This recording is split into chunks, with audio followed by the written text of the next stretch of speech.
हाँ, तो अभी आप सब जो है म्यूट है, लेकिन अनम्यूट करके देखें एक बार, आप अनम्यूट कर पा रहे हैं क्या? कोई भी साधक कर पा रहे हैं? सर इनके गुप्ता जी, सर अपने आप को अनम्यूट कर पा रहे हैं आप? ऑनलाइन क्लास में ये थोड़ी समस्या है ना, इसमें हम ज्यादा जानते नहीं है, तो इस वजह से दिक्कतें कुछ कुछ आती हैं।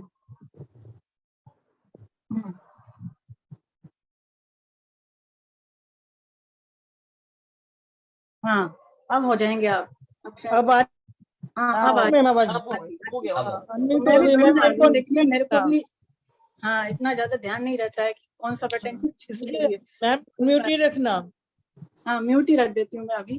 तो चलिए रिवीजन कर लें पहले पिछले क्लास का, हाँ जी, वो और जिसको मैं बोलूंगी बाद में वो श्लोक पढ़ेंगे ना साधक आप में से। तो देखिए हम लोगों ने ये देखा ज्ञान विज्ञान योग में कि बहुत सारी बातें तो पहले हुई, हमने आधे श्लोकों से लिया था। उपासनाओं के बारे में हमने चर्चा की थी। सबसे पहले भगवान क्या बताते हैं कि उपासनाएं जो है वो अलग अलग तरह की होती हैं। अलग अलग तरह की उपासनाएं कैसे भगवान ने बताई? पहले तो भगवान ने बताया कि कई मेरे जो भक्त होते हैं वो एक ही भाव से उपासना करते हैं। एक ही भाव से उपासना मतलब कि परमात्मा से अपने आप को अभिन्न मान करके, अपनी आत्मा को परमात्मा स्वरूप मान करके जो उपासना करते हैं, वो भगवान कहते हैं एक ही भाव से। यानी भीतर से जो परमात्मा का निराकार स्वरूप है उसके प्रति हमारे अंदर आदर बुद्धि हो, आदर हो, महत्व हो।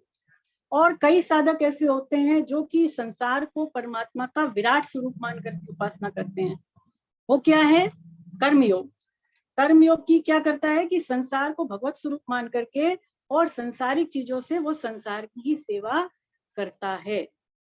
और फिर भगवान ने कहा कि और भी कई तरह के साधक हैं जो जो अलग अलग तरह से उपासनाएं करते हैं।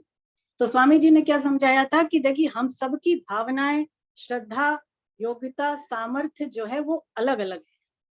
तो इस कारण से हमारी जो उपासनाएं हैं वो भिन्न भिन्न हो जाती हैं। लेकिन सारी की सारी उपासनाओं को भगवान क्या कहते हैं कि वो मेरी उपासना है। यद्यपि हम किसी देवी देवता की भी उपासना कर रहे हैं तो उसका भाव ये निकल करके आता है कि वो श्री कृष्ण की ही उपासना है।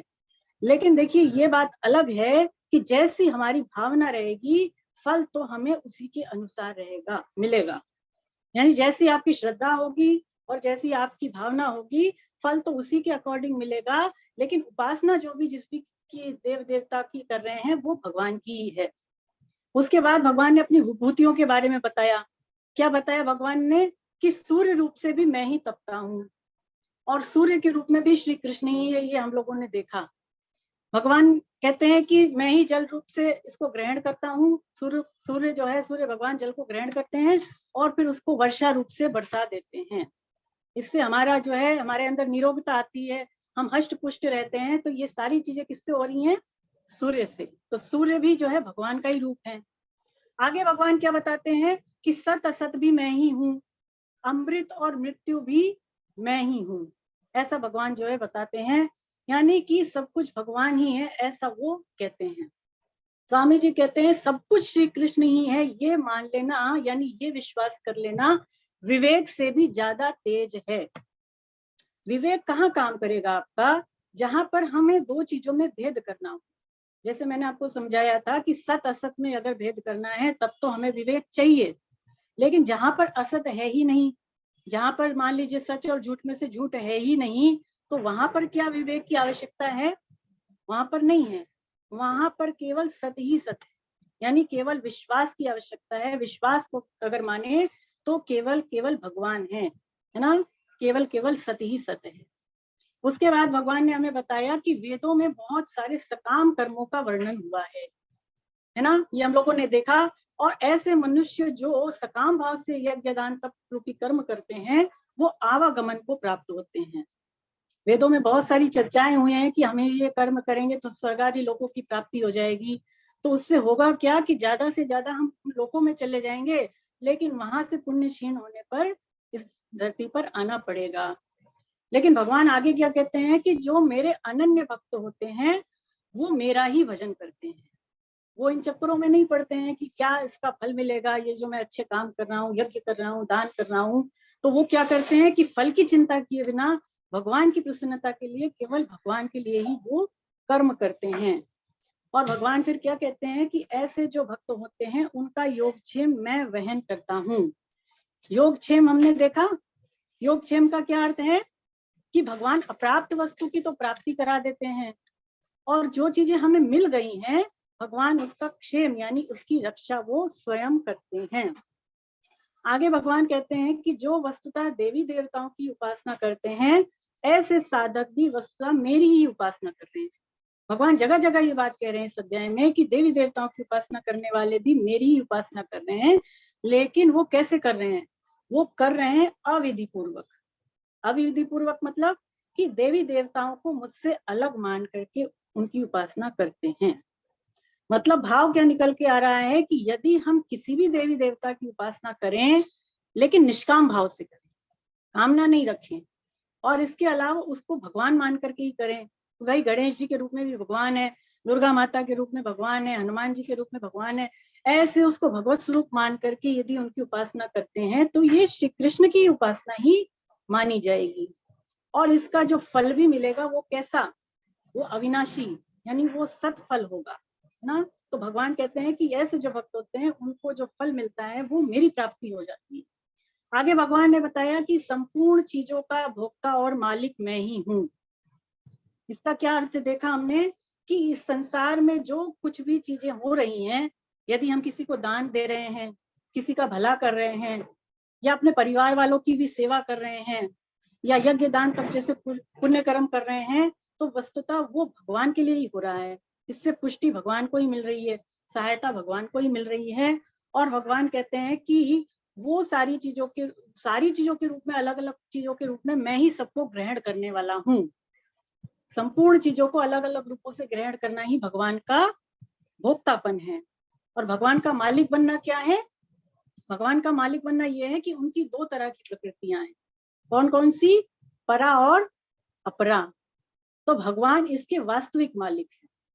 हमारे जैसे नहीं है कि हमें थोड़ी सी चीज मिल गई तो हम इन चीजों के मालिक मान लेते हैं अपने आप को कि भाई अब इन चीजों को तो मैं ही भोगूंगा, ये चीजें मेरे पास सदा के लिए है। पर क्या ऐसा है? क्या ऐसा है? नहीं है। आपके पास जो चीजें हैं वो आज नहीं तो कल छूट ही जाएंगी, और ना ही आप उनको अपने ढंग से भोग सकते हैं। तो हमारा मालिकपना तो केवल बनावटी है, दिखावापन है। लेकिन भगवान कहते हैं कि मैं सारी चीजों का स्वामी हूँ। मतलब मैं चाहे अपनी परा और अपरा प्रकृति में कैसा ही परिवर्तन कर दूं, मैं इसमें स्वतंत्र हूँ। भगवान की जो स्वतंत्रता है वो वास्तविक मानी गई है। लेकिन हम भी ऐसा समझते हैं कि हम स्वतंत्र हैं, लेकिन हम पराधीन हैं। वस्तुतः हम पराधीन हैं। फिर आगे भगवान ने ये बताया कि वो सारी चीजों को ग्रहण करते हैं। देखिए भगवान क्या है? भगवान श्री कृष्ण भावग्राही है, भावग्राही जनार्दन है ना। हम जो भी उन्हें अर्पण करते हैं, पत्र पुष्प फल जल, भगवान कहते हैं मैं इसको खा लेता हूँ, इसको आत्मसात कर लेता हूँ। तो स्वामी जी कहते हैं संपूर्ण पदार्थों को भगवान के ही अर्पण कर देना चाहिए। पदार्थों को अर्पण कर देना देखिए बहुत इजी है, क्योंकि भगवान तो थोड़ी सी चीज से ही प्रसन्न हो जाते हैं। हम अगर तुलसी दल रख करके एक केला भी चढ़ा दें, हैं, कुछ भी चढ़ा दे घर में हमारे जो है, तो भगवान उसी से प्रसन्न हो जाते हैं। और सुदामा ने क्या किया था कि वो चावल पोटली में भरकर ले गए थे, तो भगवान ने उसको प्रेम से खाए। तो ऐसे भगवान जो हमारे श्री कृष्ण हैं थोड़ी थोड़ी चीजों से खुश हो जाते हैं। तो भगवान कहते हैं कि संपूर्ण पदार्थों को मेरे अर्पण कर दे, इससे भी तुम मुझे ही प्राप्त हो जाएगा। कई तरीके बताते हैं देखिए भगवान अपनी प्राप्ति के। और आगे क्या कहते हैं कि तू सारी की सारी क्रियाओं को भी मेरे अर्पण कर दे। स्वामी जी समझाते हैं कि पदार्थों को लाना और उन्हें अर्पण करने में तो फिर भी कष्ट है, कहाँ से लाएंगे, कहाँ से अर्पण करेंगे, कौन करे इतना काम। लेकिन जो क्रियाएं हैं उनको अर्पण करने हैं। और क्रियाएं भी कैसी? कोई नई तरह की क्रियाएं नहीं अर्पण करनी है भगवान को। जो हम कर रहे हैं अभी वर्तमान में, खाना पीना उठना बैठना सोना जगना, नौकरी खेती व्यापार, ये सारी जो नॉर्मल क्रियाएं हैं, ये सारी क्रियाएं को भगवान को अर्पण कर दे कि भगवान आप ही करने वाले हो और आप ही करवाने वाले हो। तो ऐसा केवल भाव बदल दें तो वो क्रियाएं भगवान ग्रहण कर लेंगे। और भगवान कहते हैं कि क्रियाओं को भी यदि तू मेरे अर्पण कर देगा तो भी तू मुक्त हो जाए। कितना सरल है श्री कृष्ण की भक्ति करना, उन्हें पाना, है ना। तो ये दो बातें भगवान ने बताई। आगे भगवान बताते हैं कि देखिए स्वामी जी इसका भाव ये देखते हैं कि साधक स्वयं को ही भगवान के अर्पण करते हैं। क्रियाओं और पदार्थों को अर्पण करने की जगह यदि हम अपने आप को भगवान का मान ले कि भगवान हम आपके हैं, हम आपकी शरण में हैं, तो स्वयं के अर्पण कर देने से सारी चीजें अपने आप अर्पण हो जाएंगी भगवान को। क्रियाएं भी हो जाएंगी और जो हमारे पास और भी चीजें हैं, पदार्थ हैं, शरीर मन बुद्धि इंद्रियां हैं, वो भी स्वतः ही भगवान की अर्पण हो जाएंगी। तो स्वयं को अर्पण कर देने की ज्यादा आवश्यकता है। स्वयं के अर्पण के बिना अर्पण अधूरा रह जाता है। आगे भगवान बताते हैं कि कर्म बंधन क्या है। कर्म बंधन से तू मुक्त हो जाएगा। कैसे मुक्त हो जाएगा? कि सारे के सारे शुभ अशुभ जो कर्म है उनसे तू मुक्त हो जाएगा हे अर्जुन, यदि तू केवल मेरे सम्मुख हो गया तो। यानी कर्म बंधन कैसे होता है? देखिए, कर्म जो हम कर रहे हैं उसका फल जो मिलता है परिस्थितियों के रूप में, कि आज अच्छी हैं, कल बुरी हैं, आज अनुकूल है, कल प्रतिकूल है। तो इन अनुकूल प्रतिकूल परिस्थितियों में जब हम सुखी दुखी हो जाते हैं तो इससे बंधन होता है। अच्छी परिस्थिति में खुश हो गए, बुरी परिस्थिति आए उसमें दुखी हो गए, तो इससे बंधन होता है। लेकिन भक्त क्या करता है कि वो केवल परिस्थितियों के रूप में कृष्ण को देखता है। ये सोचता है कि अच्छी परिस्थिति आई तो भी भगवान की कृपा है, बुरी आई तो भी भगवान की कृपा है। तो ऐसे वो परिस्थितियों की ओर नहीं देख करके कृष्ण की ओर देखता है, वो उसमें सुखी दुखी होता ही नहीं। और फिर क्या होता है कि परिस्थितियां आती हैं चली जाती हैं, उसका उनसे बंधन नहीं होता। तो भगवान कहते सारे कर्म से, उसके बंधनों से, शुभ अशुभ कर्मों के फलों से फिर तू मुक्त हो जाएगा। यानी हमें भगवान के अर्पण होने की, भगवान को अपने आप सम्मुख करने की आवश्यकता है। फिर भगवान हमें सारी चीजों से मुक्त करने को तैयार हैं। लेकिन ये काम तो हमें स्वयं ही करना पड़ेगा ना, सम्मुख तो स्वयं को ही करना पड़ेगा। आगे भगवान ने हमें ये बताया कि वो सब में समान है। भगवान कहते हैं ना कोई मेरा प्रिय है ना द्वेषी है ना ही ऐसा है कि मैं छोटी चीजों में तो कम हूँ और कोई बड़ी चीज है तो मैं उसमें ज्यादा हूँ। ऐसा बिल्कुल भी नहीं है। क्यों ऐसा नहीं है? क्योंकि सब में वे ही हैं, है ना। परमात्मा रूप से सबके अंदर भगवान ही है, तो भगवान सब में है। लेकिन ये बात जरूर है कि जो उनके प्यारे भक्त हैं, जो उनसे प्रेम करते हैं, देखिए भगवान उनमें विशेष रूप से रहते हैं, विशेष रूप से रहते हैं। भक्तों के साथ भगवान सदैव रहते हैं। भक्तों की पग पग पर भगवान रक्षा भी करते हैं ना। तो इसलिए भगवान कहते हैं ऐसे भक्त जो मेरे ऊपर ही आश्रित है, मेरे पर ही डिपेंड है, तो यदि मैं उनके अंदर विशेष रूप से नहीं रहूंगा तो ये मेरा न्याय नहीं होगा। ये तो फिर ये मेरा जो है विषमता ही हो गई। तो भक्तों में भगवान श्री कृष्ण विशेष रूप से रहते हैं। और स्वामी जी क्या भाव देते हैं कि देखिए भगवान केवल भक्तों के ही पाप नष्ट करते हैं। भगवान के द्वारा पाप किसके नष्ट होते हैं? केवल भक्त के। देखिए भक्त ने भी पाप किए होंगे, वर्तमान में नहीं तो पूर्व में किए होंगे। ऐसा तो है नहीं कि हम सब पुण्यात्मा ही हैं। तो भगवान उन पापों को जो पहले के हैं अथवा जो अभी हमसे अनजाने में बन पड़े, है ना, तो भगवान उनको फिर दूर कर देते हैं। क्योंकि भक्त उन पर आश्रित, जैसे छोटा बच्चा माँ पर डिपेंड है तो माँ उसकी गलतियां नहीं देखती, तो ऐसे भगवान उनके पापों को दूर कर देते हैं। और स्वामी जी कहते हैं कि भक्त ही केवल भगवान का अनुभव कर पाते हैं। यानी हम केवल भगवान को जान पाएंगे, दूसरा नहीं। दूसरा तो देख करके भी यही समझेगा कि ये मानव है। जैसे पहले भी चर्चाएं हुई कि जो दुर्योधन था, शिशुपाल आदि जो लोग थे, वो भगवान के सामने उनको देख करके भी उनको नहीं जान पाए। तो भगवान केवल भक्तों को अपने आप को जनाते हैं, केवल भक्त ही उनका अनुभव कर पाते हैं, ऐसा स्वामी जी समझाते हैं। फिर देखिए 7 प्रकार के लोगों का भगवान ने नाम लिया कि चाहे कोई पाप योनि वाला हो, चाहे दुराचारी हो, ब्राह्मण हो, वैश्य हो, शूद्र हो, है ना, और इसके अलावा क्षत्रिय हो, इसके अलावा स्त्री हो, यानी कोई भी मनुष्य भगवान की प्राप्ति कर सकता है। भगवान की तरफ से किसी को भी मनाही नहीं है, क्योंकि भगवान के सभी अंश हैं। और ये जो शरीर मिला है हम सबको, वो भगवत प्राप्ति के लिए ही मिला है। तो इसीलिए हर एक मनुष्य कैसा ही क्यों ना हो, वो भगवान की प्राप्ति कर सकता है। भगवान क्या कहते हैं कि दुराचारी से दुराचारी भी चाहे तो तत्काल धर्मात्मा बन सकता है और मेरी प्राप्ति कर सकता है। तो बताइए जो दुराचारी है, जिसने, दुराचारी मतलब जिसने बहुत ज्यादा अत्याचार किए होंगे, तो ऐसा ही मनुष्य जब भगवान को पा सकता है, अगर वो अपना भाव बदल दे, भगवान के सम्मुख हो जाए। और कई कारण हो सकते हैं हमने देखे जिससे वो सम्मुख हो सकता है। तो जब ऐसा मनुष्य भगवान में लग करके उनको प्राप्त कर सकता है, तो जो पहले से ही अच्छे हैं, जिनके भाव आचरण, वो मनुष्य भगवान को प्राप्त कर ले, तो फिर क्या आश्चर्य है। भगवान कहते हैं कोई भी स्त्री हो चाहे वो भी मेरी प्राप्ति कर सकती है, क्षत्रिय है जो पवित्र ब्राह्मण है वो भी मेरी प्राप्ति कर सकते हैं, क्योंकि सभी मेरी भक्ति के अधिकारी हैं। अगर हम नहीं लगना चाहते तो भगवान कुछ नहीं कर सकते, लेकिन अगर हम थोड़ा सा भी लगते हैं, चलते हैं, तो भगवान फिर हमें संभालने को तैयार बैठे हैं। फिर क्या कहते हैं भगवान अंत में अर्जुन को कि अर्जुन तू मेरे परायण होकर के मेरा ही भजन कर। साफ साफ भगवान हमें अपनी ओर खींचते हैं, अपने जैसे एक माँ बच्चे को बुलाती है, ऐसे भगवान गीता में हमें अपने तरफ बुला रहे हैं कि हे अर्जुन तुम मेरे परायण हो जा। अंत में क्या कहते हैं 9वें अध्याय के अंत में जो लास्ट श्लोक है कि हे अर्जुन तू मेरा भक्त हो जा, मेरे में मन वाला हो जा, मेरा पूजन करने वाला हो जा और तू मुझे ही नमस्कार कर। ऐसा करने से तू मुझे ही प्राप्त हो जाएगा। तो बताएं कितनी गुप्त बातें, कितनी रहस्यमयी बातें भगवान यहाँ पर इन अध्यायों में हमें बता रहे हैं। अर्जुन को भगवान स्वयं से बुला रहे हैं कि मतलब जैसे मानिए कि उनका कोई प्रिय बालक, ऐसे हम माने कि हम भगवान के बच्चे ही हैं, भगवान हमारे सर्वस्व हैं, तो भगवान हमें भी अपनी ओर बुला रहे हैं गीता के माध्यम से ना। तो ऐसा मान करके उन पर भक्ति रखते हुए, प्रेम रखते हुए हम गीता की जो यात्रा है उसमें आगे बढ़ते जाएं। हरे कृष्ण। तो चलिए आज हम लोग 10वां अध्याय लेंगे। 10वां अध्याय का देखिए शीर्षक क्या है, विभूति योग, है ना, विभूति योग।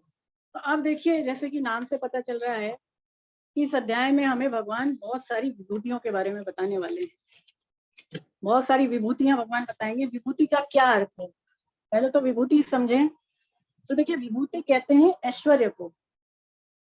विभूति कहते हैं भगवान का जो ऐश्वर्य है, जो भगवान हमको दिखते हैं कि इतने बने ठने और इतने ज्यादा वो है ना सजे हुए, और जो उनका और भी जो ऐश्वर्य है उसको ही विभूति कहा है। क्यों इसमें भगवान ने विभूति योग नाम का अध्याय क्यों रखा? क्योंकि यदि केवल कोई भगवान की विभूतियों को ही जान ले कि भगवान ऐसे हैं, भगवान ऐसे दिखते हैं, भगवान में ये है, भगवान में वो है, अगर इस चीज को ही कोई केवल जान ले तो उससे ही वो भगवान से योग कर लेगा, उससे ही भगवान की तरफ वो खिंच जाएगा। विभूति योग यानी विभूतियों को जान करके भगवान से योग हो जाए, भगवान से प्रेम हो जाए।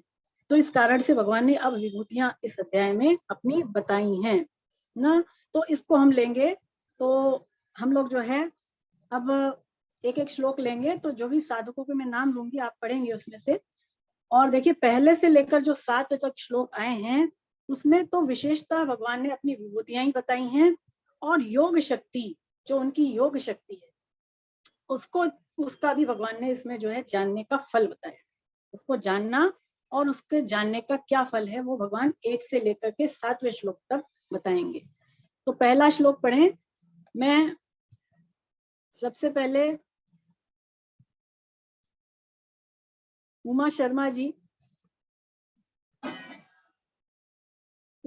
जी आप अपने आप को अनम्यूट करें और आप ये पहला श्लोक पढ़ें। ठीक है मैडम। हरे कृष्णा मैडम। हरे कृष्णा। हे महाबाहो अर्जुन, मेरे परम वचन को तुम फिर से सुनो, जिसे मैं मुझसे अत्यंत प्रेम रखने वाले तुम्हारे लिए हित की कामना से कहूंगा। हरे कृष्णा। हरे कृष्णा। तो देखिए अर्जुन को भगवान कह रहे हैं कि हे महाबाहो। पहली चीज भगवान क्या कह रहे हैं, हे महाबाहो, यानी अर्जुन बड़े ही वीर थे, बलवान थे, हम सभी जानते हैं। तो अर्जुन की श्रेष्ठता को उन्हें फिर से याद दिलाने के लिए भगवान ऐसा कह रहे हैं। भगवान कह रहे हैं मेरे परम वचन, परम वचन मतलब कि जो श्रेष्ठ वचन, जो भगवान के दिव्य वचन है, वो भगवान अर्जुन से कहते हैं तुम उसको सुनो। भगवान कह रहे हैं कि मैं तुम्हारे लिए हित की कामना से कहूंगा।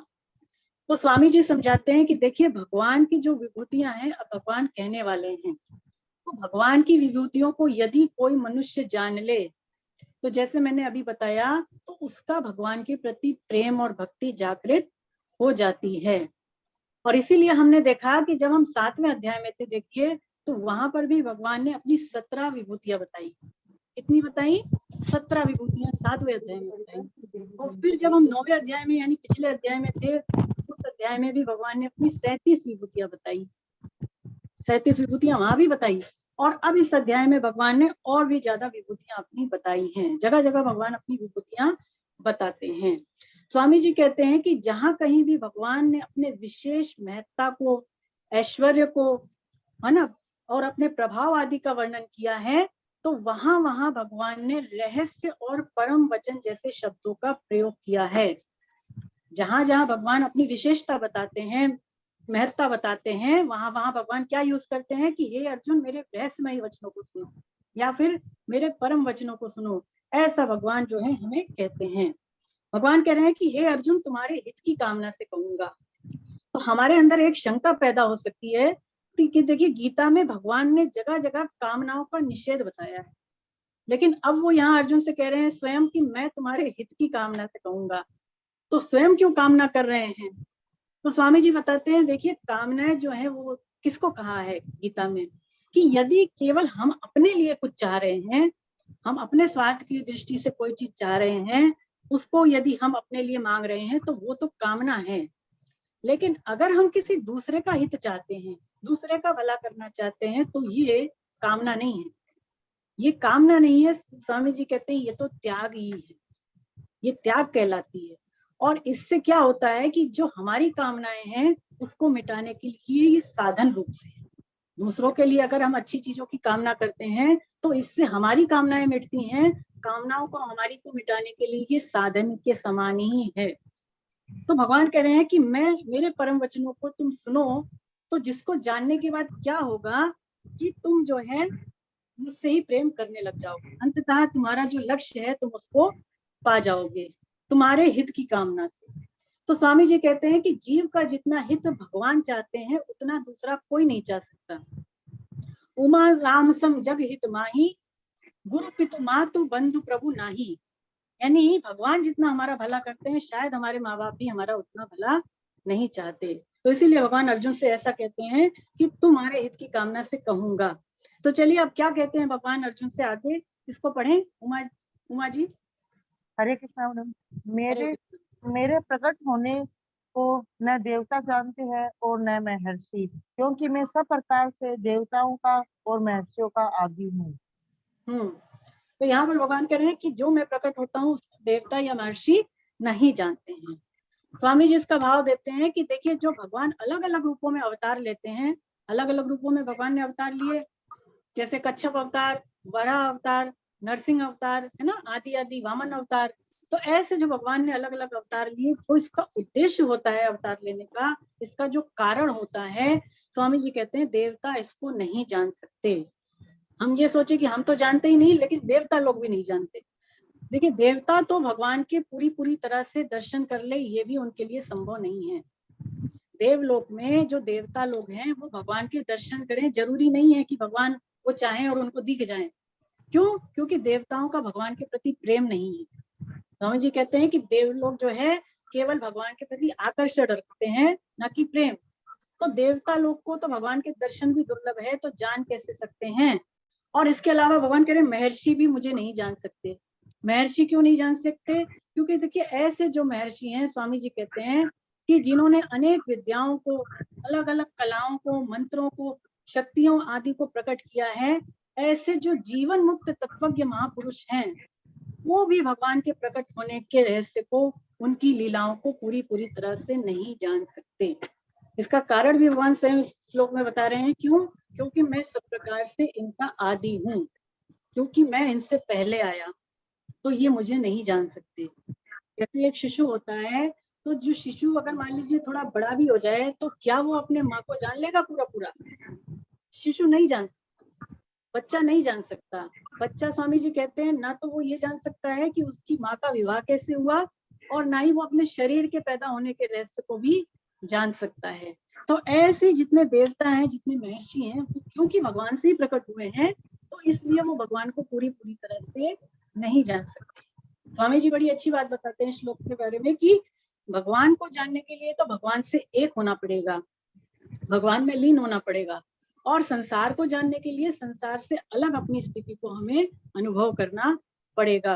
देखिए अर्जुन भी आगे इस अध्याय में कहेंगे कि हे प्रभु, आपके प्रकट होने के रहस्य को ना देवता जानते हैं, ना दानव जानते हैं, प्रत्युत आप अपने आप से अपने आप के द्वारा ही जाने जाते हैं। ऐसा अर्जुन आगे इस अध्याय में कहने वाले ना। तो देखिए प्रसंग भी है कि सुकरात, हम सभी जानते हैं, नाम सुना है, तो सुकरात नाम के एक महान दार्शनिक हुए हैं, है ना। तो वो एक बार क्या हुआ, समुद्र के किनारे सैर कर रहे थे, वहां पर एक छोटा बच्चा था, वो रो रहा था। तो उन्होंने देखा, वो उसके पास गए और पूछते हैं कि बेटा तुम क्यों रो रहे हो। उसके हाथ में एक प्याला भी था, बच्चे के हाथ में। तो वो ये कहता है कि मैं इस प्याले में इस समुद्र को भरना चाहता हूँ, परंतु ये समुद्र तो इसमें आता ही नहीं है। तो सुकरात को बड़ा आश्चर्य हुआ। तो उनके दिमाग में एक सूत्र आया, एक बात आई बड़ी विलक्षण। वो ये कहते हैं कि मेरे अंदर इतनी तीव्र बुद्धि है, पर फिर भी मैं भगवान को नहीं जान सका। तो उसका कारण आज मुझे मिल गया। मेरी बुद्धि बड़ी शार्प है, लेकिन मैं भगवान को जानना चाह रहा हूँ, मैं जान नहीं पा रहा। क्यों नहीं जान पा रहा, इसका कारण मुझे आज समझ में आ गया। क्योंकि मेरी बुद्धि बड़ी सीमित, लिमिटेड है। जैसे वो बच्चा का कटोरा जो है वो सीमित ही तो है, तो उसमें समुद्र कैसे आएगा। ऐसी जो मेरी बुद्धि है वो सीमित है, तो इसमें जो परमात्मा है, जो कि इतने विशाल है, जो इतने समग्र हैं, वो कैसे आ सकते हैं, है ना। तो इसका मतलब ये हुआ कि ये जो हमारी बुद्धि है, ये एक प्रकार से उस पात्र के समान है जो उस बच्चे के हाथ में थी, और भगवान जो है वो समुद्र के समान है। तो उस पात्र में, उस बुद्धि रूपी पात्र में वो जो जल है, वो जो भगवान को जानना है, वो नहीं आ सकता ना। तो यही बात है कि भगवान तो केवल अपने भक्तों को ही जनाते हैं, जिनको वो जनाना चाहें वही जना सकते हैं। जैसे इसमें आया भी है, सोई जानी देव जे जनाई, जानत तुम ही हो जाई, है ना। आगे भी है, आप पढ़ लीजिए। तो इस तरह से जो है भगवान को केवल वही जान पाते हैं जिन पर भगवान की कृपा हो जाए, जिनको भगवान अपने आप को जना दे। वरना तो देखिए भगवान तो अथाह है, और ऐसी भगवान की कथाएं भी अथाह हैं, और हम आगे इस अध्याय में देखेंगे कि उनकी विभूतियां भी अथाह ही है, तो वो नहीं जान सकते ना। आगे बढ़ते हैं, चलिए तीसरा श्लोक पढ़ें। उमा जी। जो मनुष्य मुझे अजन्म अनादि और संपूर्ण लोकों का महान ईश्वर जानता है अर्थात दृढ़ता से स्वीकार कर लेता है, वह मनुष्यों में ज्ञानवान है, वह संपूर्ण पापों से मुक्त हो जाता है। बहुत बढ़िया। तो देखिए, ऐसा मनुष्य जो भगवान को जान जाता है, कितना जितना भगवान जना दे, तो भगवान कह रहे हैं कि फिर वो पापों से मुक्त हो जाता है। स्वामी जी बताते हैं कि ये जो भगवान ने पिछले श्लोक में अपने जानने की बात बताई, तो वस्तुतः भगवान जानने का विषय तो है ही नहीं।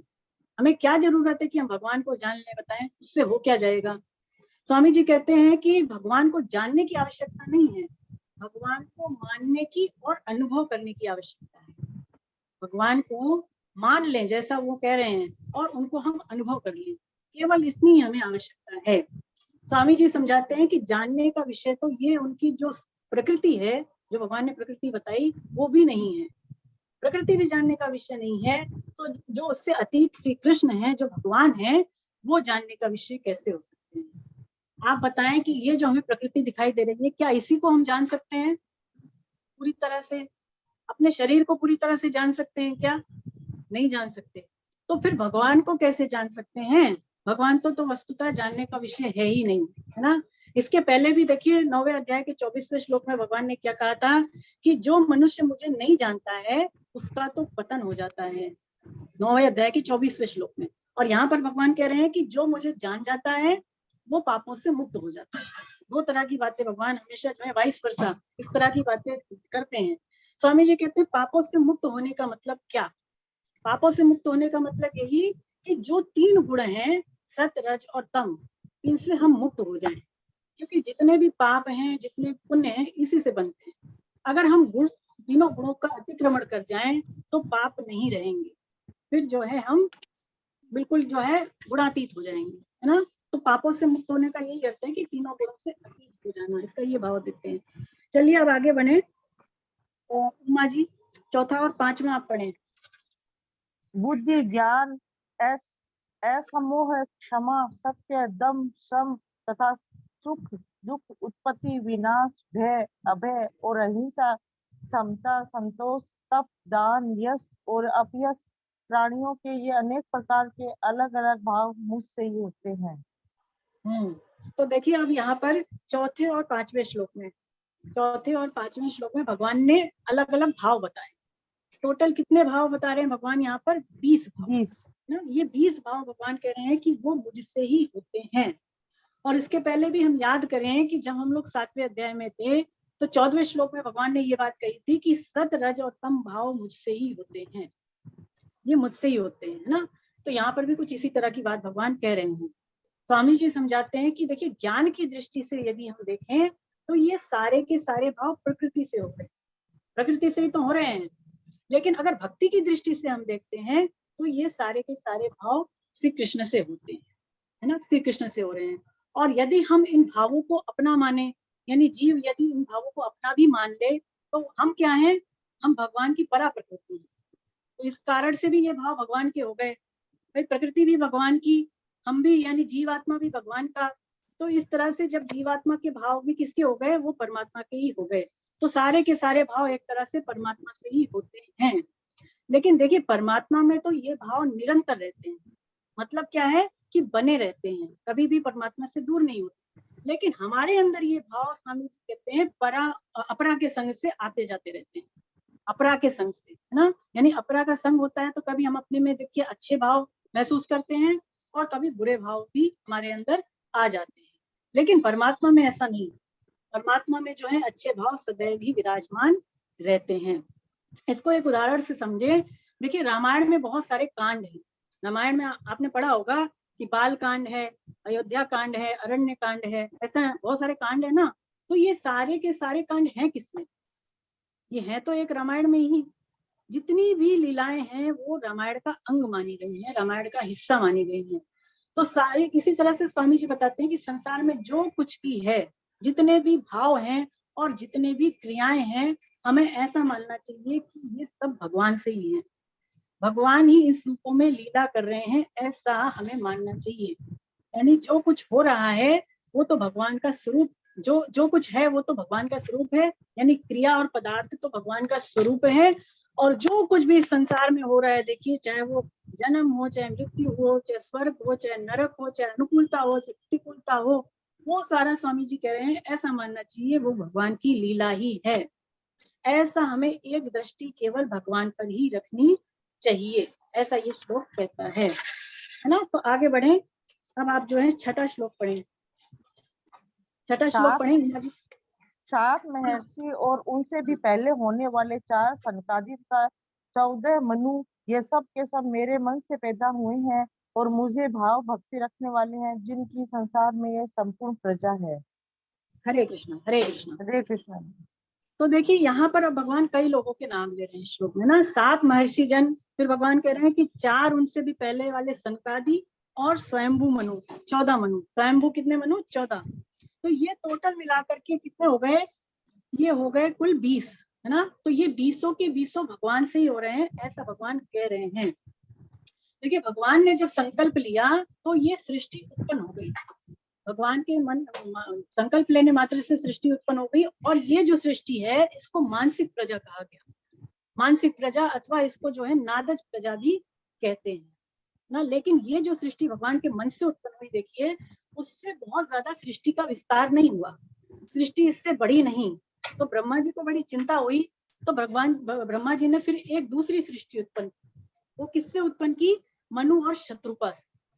मनु और शत्रुपा से फिर सृष्टि जो पैदा हुई तो उसको बिंदुज प्रजा कहा गया, है ना। यानी वो आपस में संयोग से पैदा हुई तो उसको बिंदुज प्रजा कहा गया। और यहाँ पर जो 7 महर्षि जन और 14 मनु जिनका भगवान नाम ले रहे हैं, इनसे भी जो प्रजा उत्पन्न हुई इसको भी बिंदुज प्रजा ही कहा गया, बिंदुज प्रजा कहा गया। तो देखिए जो ब्रह्मा जी हैं, ब्रह्मा जी का एक दिन कितने कितने चतुर्युगी के बराबर है, 1000 चतुर्युगी, है ना।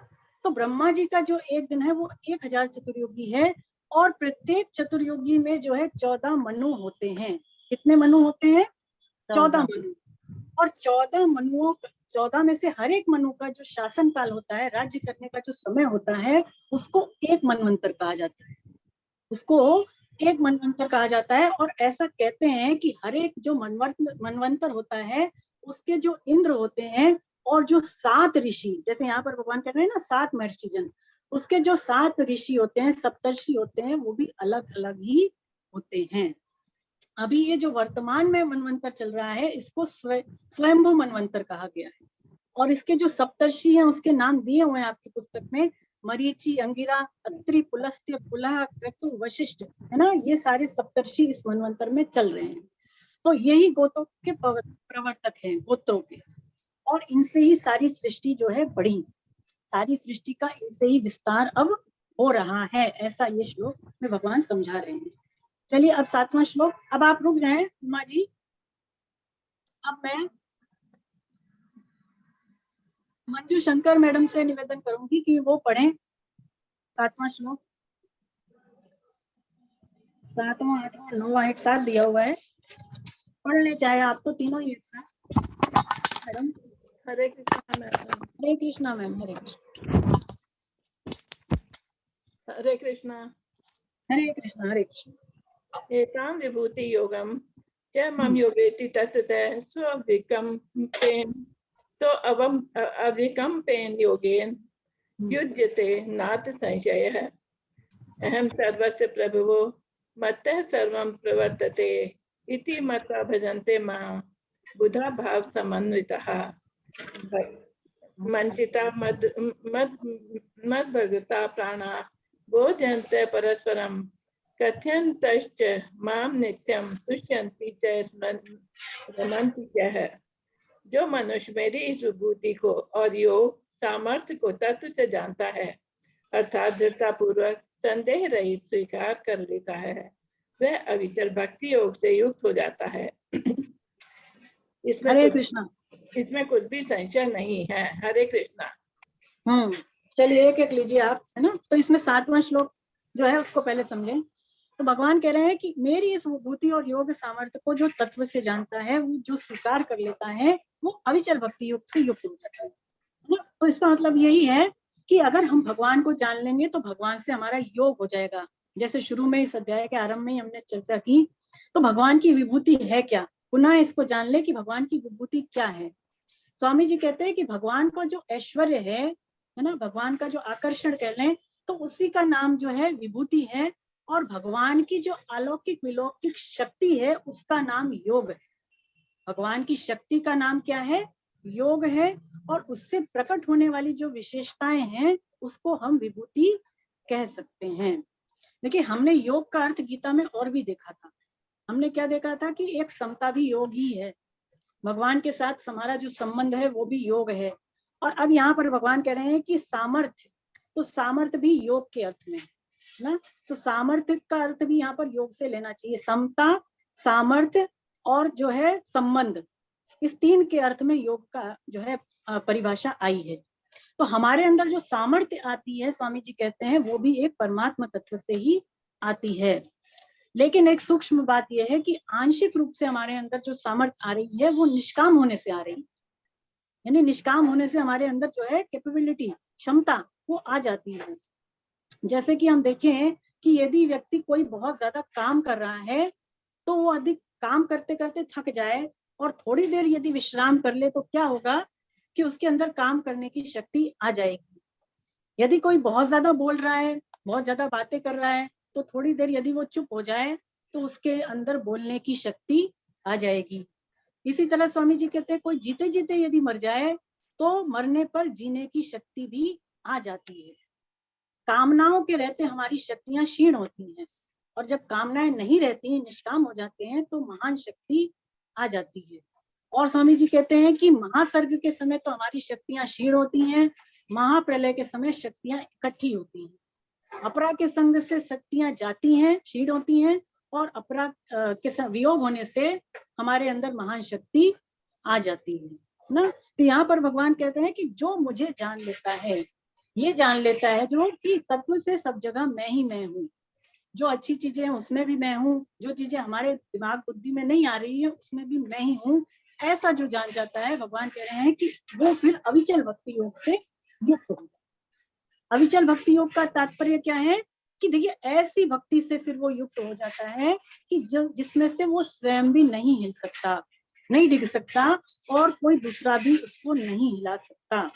ऐसी उसके अंदर जो है भक्ति फिर आ जाती है यदि वो मुझे जान जाए। देखिए हम जो है, हम मनुष्य जो है केवल हर चीज में नकारात्मकता ही देखते हैं, निगेटिविटी ही देखते हैं। यहाँ पर एक प्रसंग है कि एक बार क्या हुआ कि द्रोणाचार्य गुरु जो थे उन्होंने दुर्योधन को बोला कि जाओ शहर भर में जाओ और सबसे अच्छे आदमी को ढूंढ करके ले आओ। तो दुर्योधन गया पूरे गांव भर में घूमा तो उसको पूरे गांव में कोई भी अच्छा व्यक्ति नहीं मिला। और उसके बाद उन्होंने अर्जुन को भेजा कि हे अर्जुन, तुम जाओ और इस गांव भर में जो भी बुरा व्यक्ति है तुम उसको ढूंढ करके ले आओ। अर्जुन भी गए ढूंढने और उनको कोई बुरा व्यक्ति मिला नहीं। तो ये क्या है? ये दृष्टि भेद है ना। इसका मतलब ये है कि हमारी दृष्टि में जो चीजें नेगेटिव हैं, जिनको हम नकारात्मक देख रहे हैं, वो भी वस्तुतः हमारा ही प्रतिबिंब है। हम जैसे स्वयं होते हैं वैसे ही हम संसार को देखते हैं ना। जैसे एक कोई बोर्ड हो, व्हाइट बोर्ड हो, उसमें कोई ब्लैक कलर का मार्क हो, बिंदी हो, तो हमारी दृष्टि केवल काले रंग के फीते पर ही जाएगी। ऐसा ही तो होता है। तो इसका मतलब हम अच्छी चीजों को देखना ही नहीं चाहते, हम ज्यादातर चीजों में बुरी चीजें ही ढूंढते हैं। ऐसा क्यों होता है? क्योंकि हम स्वयं अंदर से कुछ वैसे ही हैं ना। जैसे हम चश्मा लगाएंगे, जैसे चश्मा पहनेंगे, संसार वैसा ही हमें दिखाई देगा। तो इसका मतलब ऐसे अगर माने, भगवान यहाँ पर कह रहे हैं कि जो अच्छी चीजें हैं, जो सत्य है, उनमें भी मैं हूँ, और जो असत है वस्तुतः उनमें भी मैं हूँ। ऐसा भगवान का इस श्लोक में कहने का भाव है। और इसको जानने के बाद अब हमारे अंदर भक्ति, अविचल भक्ति आ जाती है, ऐसा भगवान कह रहे हैं। तो चलिए अब जो है भगवान देखिए 8 से लेकर 11 तक जो श्लोक हैं उसमें फल और प्रभाव के सहित भक्ति का वर्णन आया है। यानी कि भगवान को जो अविचल भक्ति, जो भगवान को जान जाता है, भगवान कह रहे हैं वो अविचल भक्ति से युक्त हो जाता है, तो भगवान को जानने का क्या फल है, उसके प्रभाव का क्या वर्णन है, वो भगवान अब आगे 8 से 11 तक बताने वाले हैं ना। तो 8वां पढ़े। मैं संसार मात्र का प्रभाव मूल कारण हूँ और मुझसे ही सारा संसार प्रवृत्त हो रहा है, अर्थात चेष्टा कर रहा है। ऐसा मानकर मुझ में ही श्रद्धा प्रेम रखते हुए बुद्धिमान भक्त मेरा ही भजन करते हैं। हरे कृष्णा, हरे कृष्णा। आगे तो देखिए भगवान कह रहे हैं कि मुझसे ही सारा संसार प्रकट हो रहा है। जो इसको जान जाता है वो केवल और केवल मेरा ही भजन करता है, मेरी ही शरण होता है, ऐसा भगवान इसमें कह रहे हैं। तो स्वामी जी समझाते हैं कि देखने, सुनने और समझने में जो भी आ रहा है, हम ऐसा मान ले कि ये भगवान की विभूति है। एक तो ये मान लिया हमने कि लीला है, आदि आदि बातें भी हमने मानी। अब यहाँ पर कह रहे हैं ये भी मान ले कि जो कुछ भी हमें देखने, सुनने, समझने में आ रहा है वो भी भगवान की विभूति है।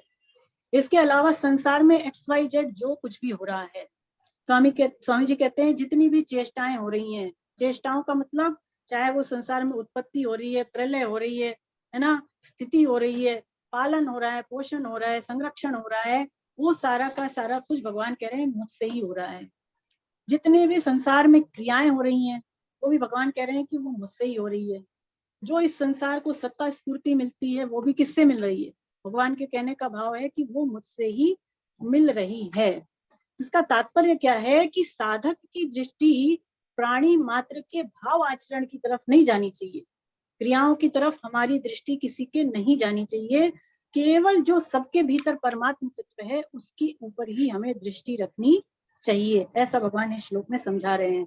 सबके अलग अलग भाव हैं, कोई कैसा है, कोई कैसा है, किस हर एक कोई कैसा काम कर रहा है, कोई कैसा कर रहा है ना। तो सबके भाव आचरण क्रियाएं अलग है, लेकिन स्वामी जी कहते हैं कि उसके अंदर जो परमात्मा तत्व है, जो सबके भीतर है, हमें केवल उसी पर दृष्टि रखनी चाहिए।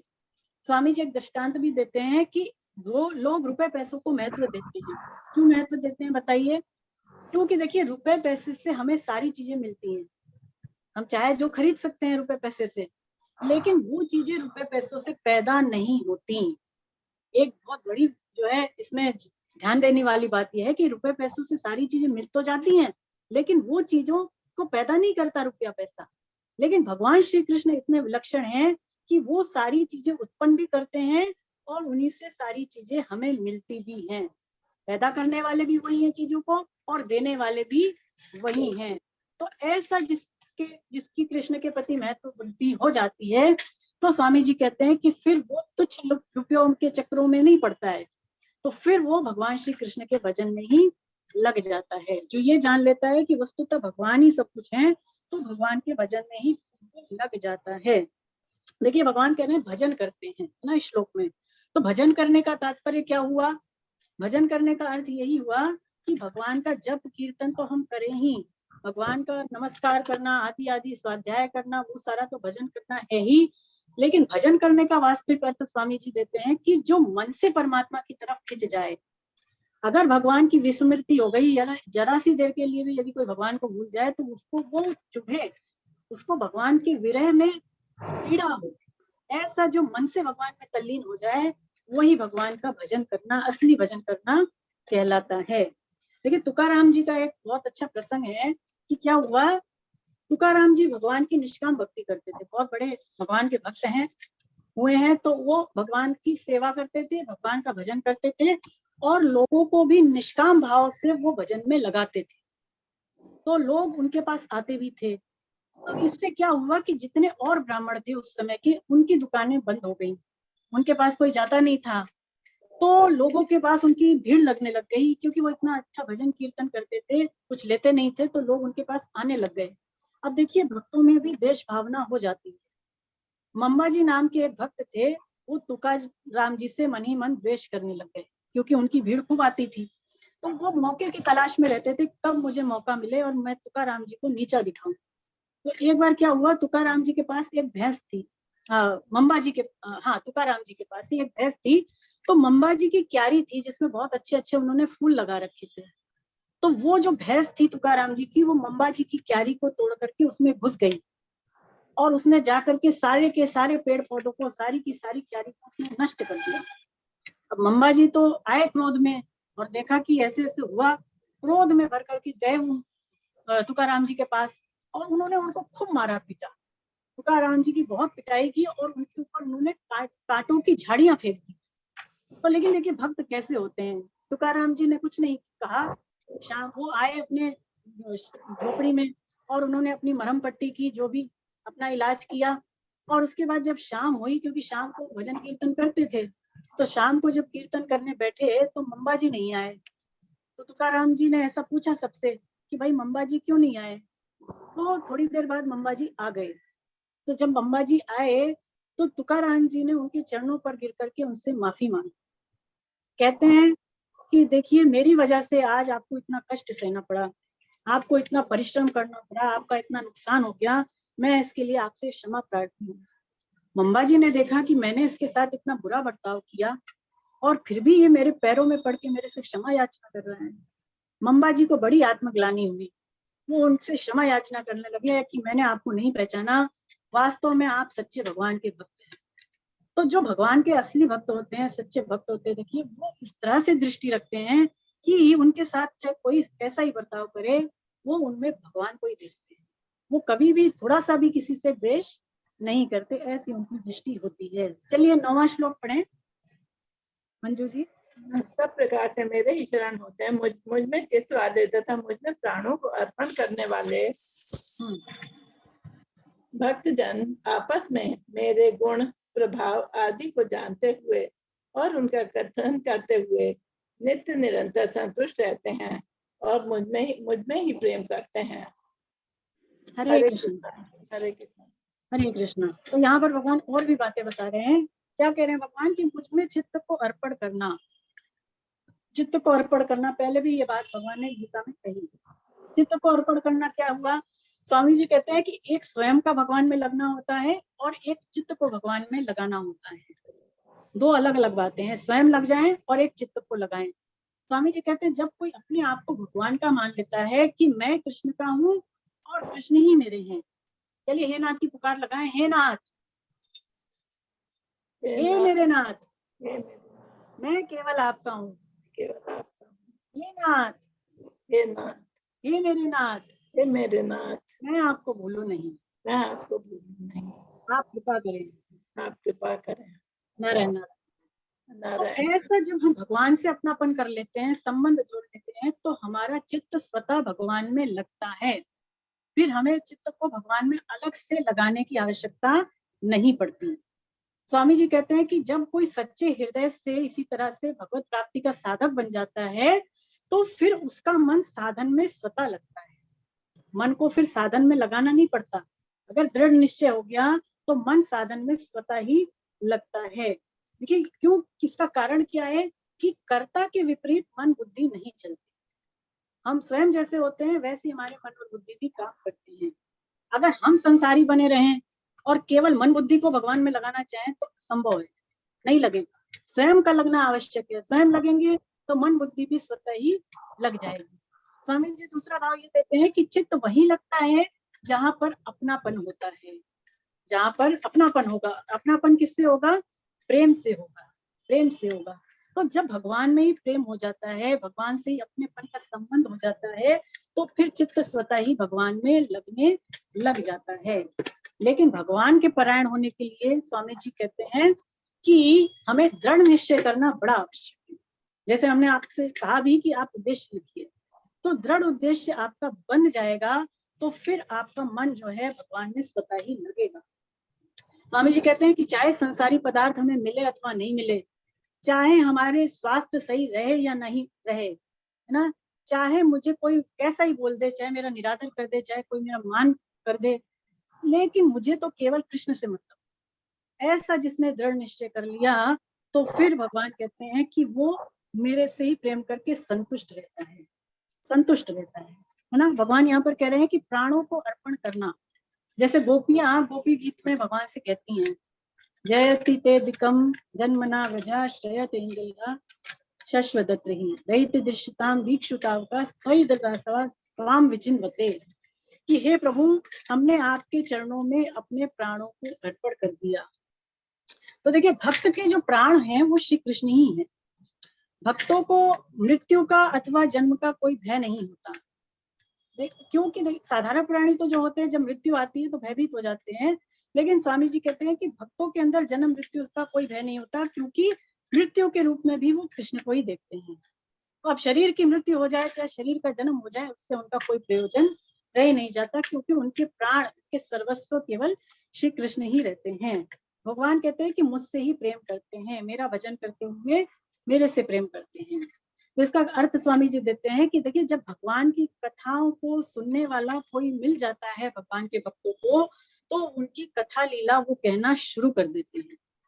जैसे सनकादि जो है वो 4 माने गए हैं, तो वो आपस में ही कथा लीला कहते सुनते हैं। उनमें से एक तो वक्ता बन जाता है और बाकी 3 क्या बन जाते हैं? श्रोता बन जाते हैं। ऐसे ही फिर एक वक्ता बनेगा, बाकी 3 श्रोता बन जाएंगे। तो ऐसे ही फिर वो जो है आपस में ही कथा जो है कहते सुनते हैं। भगवान की जो भक्त हैं उनकी संतुष्टि का कारण कृष्ण के सिवा कोई और दूसरा नहीं रहता, ऐसा भगवान कह रहे हैं। देखिए ना कहने वाले को तृप्ति मिलती है, जो कथा कहता है ना उसको तृप्ति मिलती है, और ना ही सुनने वाले को तृप्ति मिलती है। जब कथा चलती है तो न सुनने वालों को तृप्ति होती है, न कहने वाले को होती है। और स्वामी जी कहते हैं इसी को ही योग वियोग कहा है। वियोग जब होता है तो वियोग में भी एक प्रकार का रस मिलता है। और नारद भक्ति सूत्र में ऐसा कहा है, नारद भक्ति सूत्र में कहा है कि ऐसे जो भक्त होते हैं वो अवरुद्ध कंठ वाले होकर के, अश्रु नेत्रों वाले होकर के इस सारी की सारी पृथ्वी को पवित्र कर देते हैं, अपने कुल को भी वो पवित्र कर देते हैं। स्वामी जी दृष्टांत देते हैं कि देखिए अगर एक दीपक जला दिया जाए तो दीपक के नीचे हम देखते हैं कि अंधेरा रहता है ना। दीपक जब जलता है तो उसके नीचे अंधेरा रहता है, लेकिन 2 दीपकों को यदि जला दिया जाए आमने सामने तो नीचे अंधेरा नहीं रहेगा। तो ऐसे ही जब एक भक्त अपना ही भजन करता है, खुद से ही सब कुछ कर रहा है साधन भजन, तो उससे क्या होता है कि उसके नए नए भाव प्रकट नहीं होते और ना ही भावों का आदान प्रदान होता है। लेकिन जब 2 भक्त आपस में मिलकर के देखिए भजन करते हैं तो उनमें बड़ी विलक्षण बातें होती हैं, बड़े अच्छे अच्छे नए नए भाव प्रकट होते हैं, भावों का आदान प्रदान भी होता है। तो अकेले भजन करने से उतना लाभ नहीं है।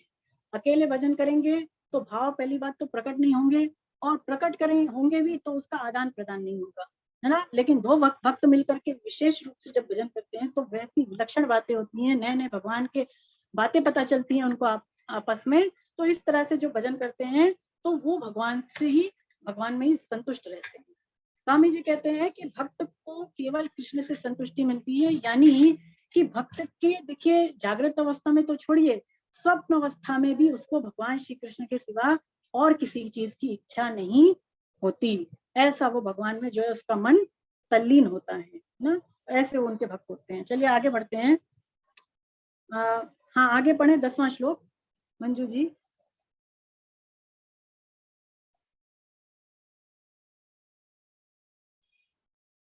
आप म्यूट हो गए है ना।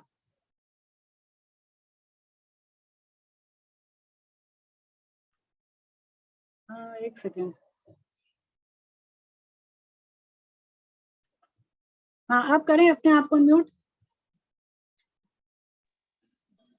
हाँ, हरे कृष्णा मैम। हरे कृष्ण।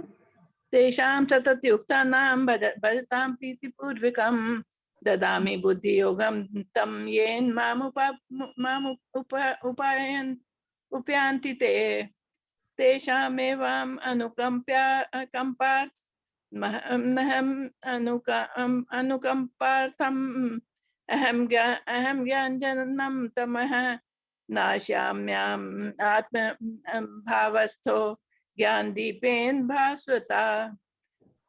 उन नित्य निरंतर मुझ में लगे हुए और प्रेम पूर्वक मेरा भजन करने वाले भक्तों को मैं वह बुद्धि योग देता हूँ जिससे उनको मेरी प्राप्ति हो जाती है।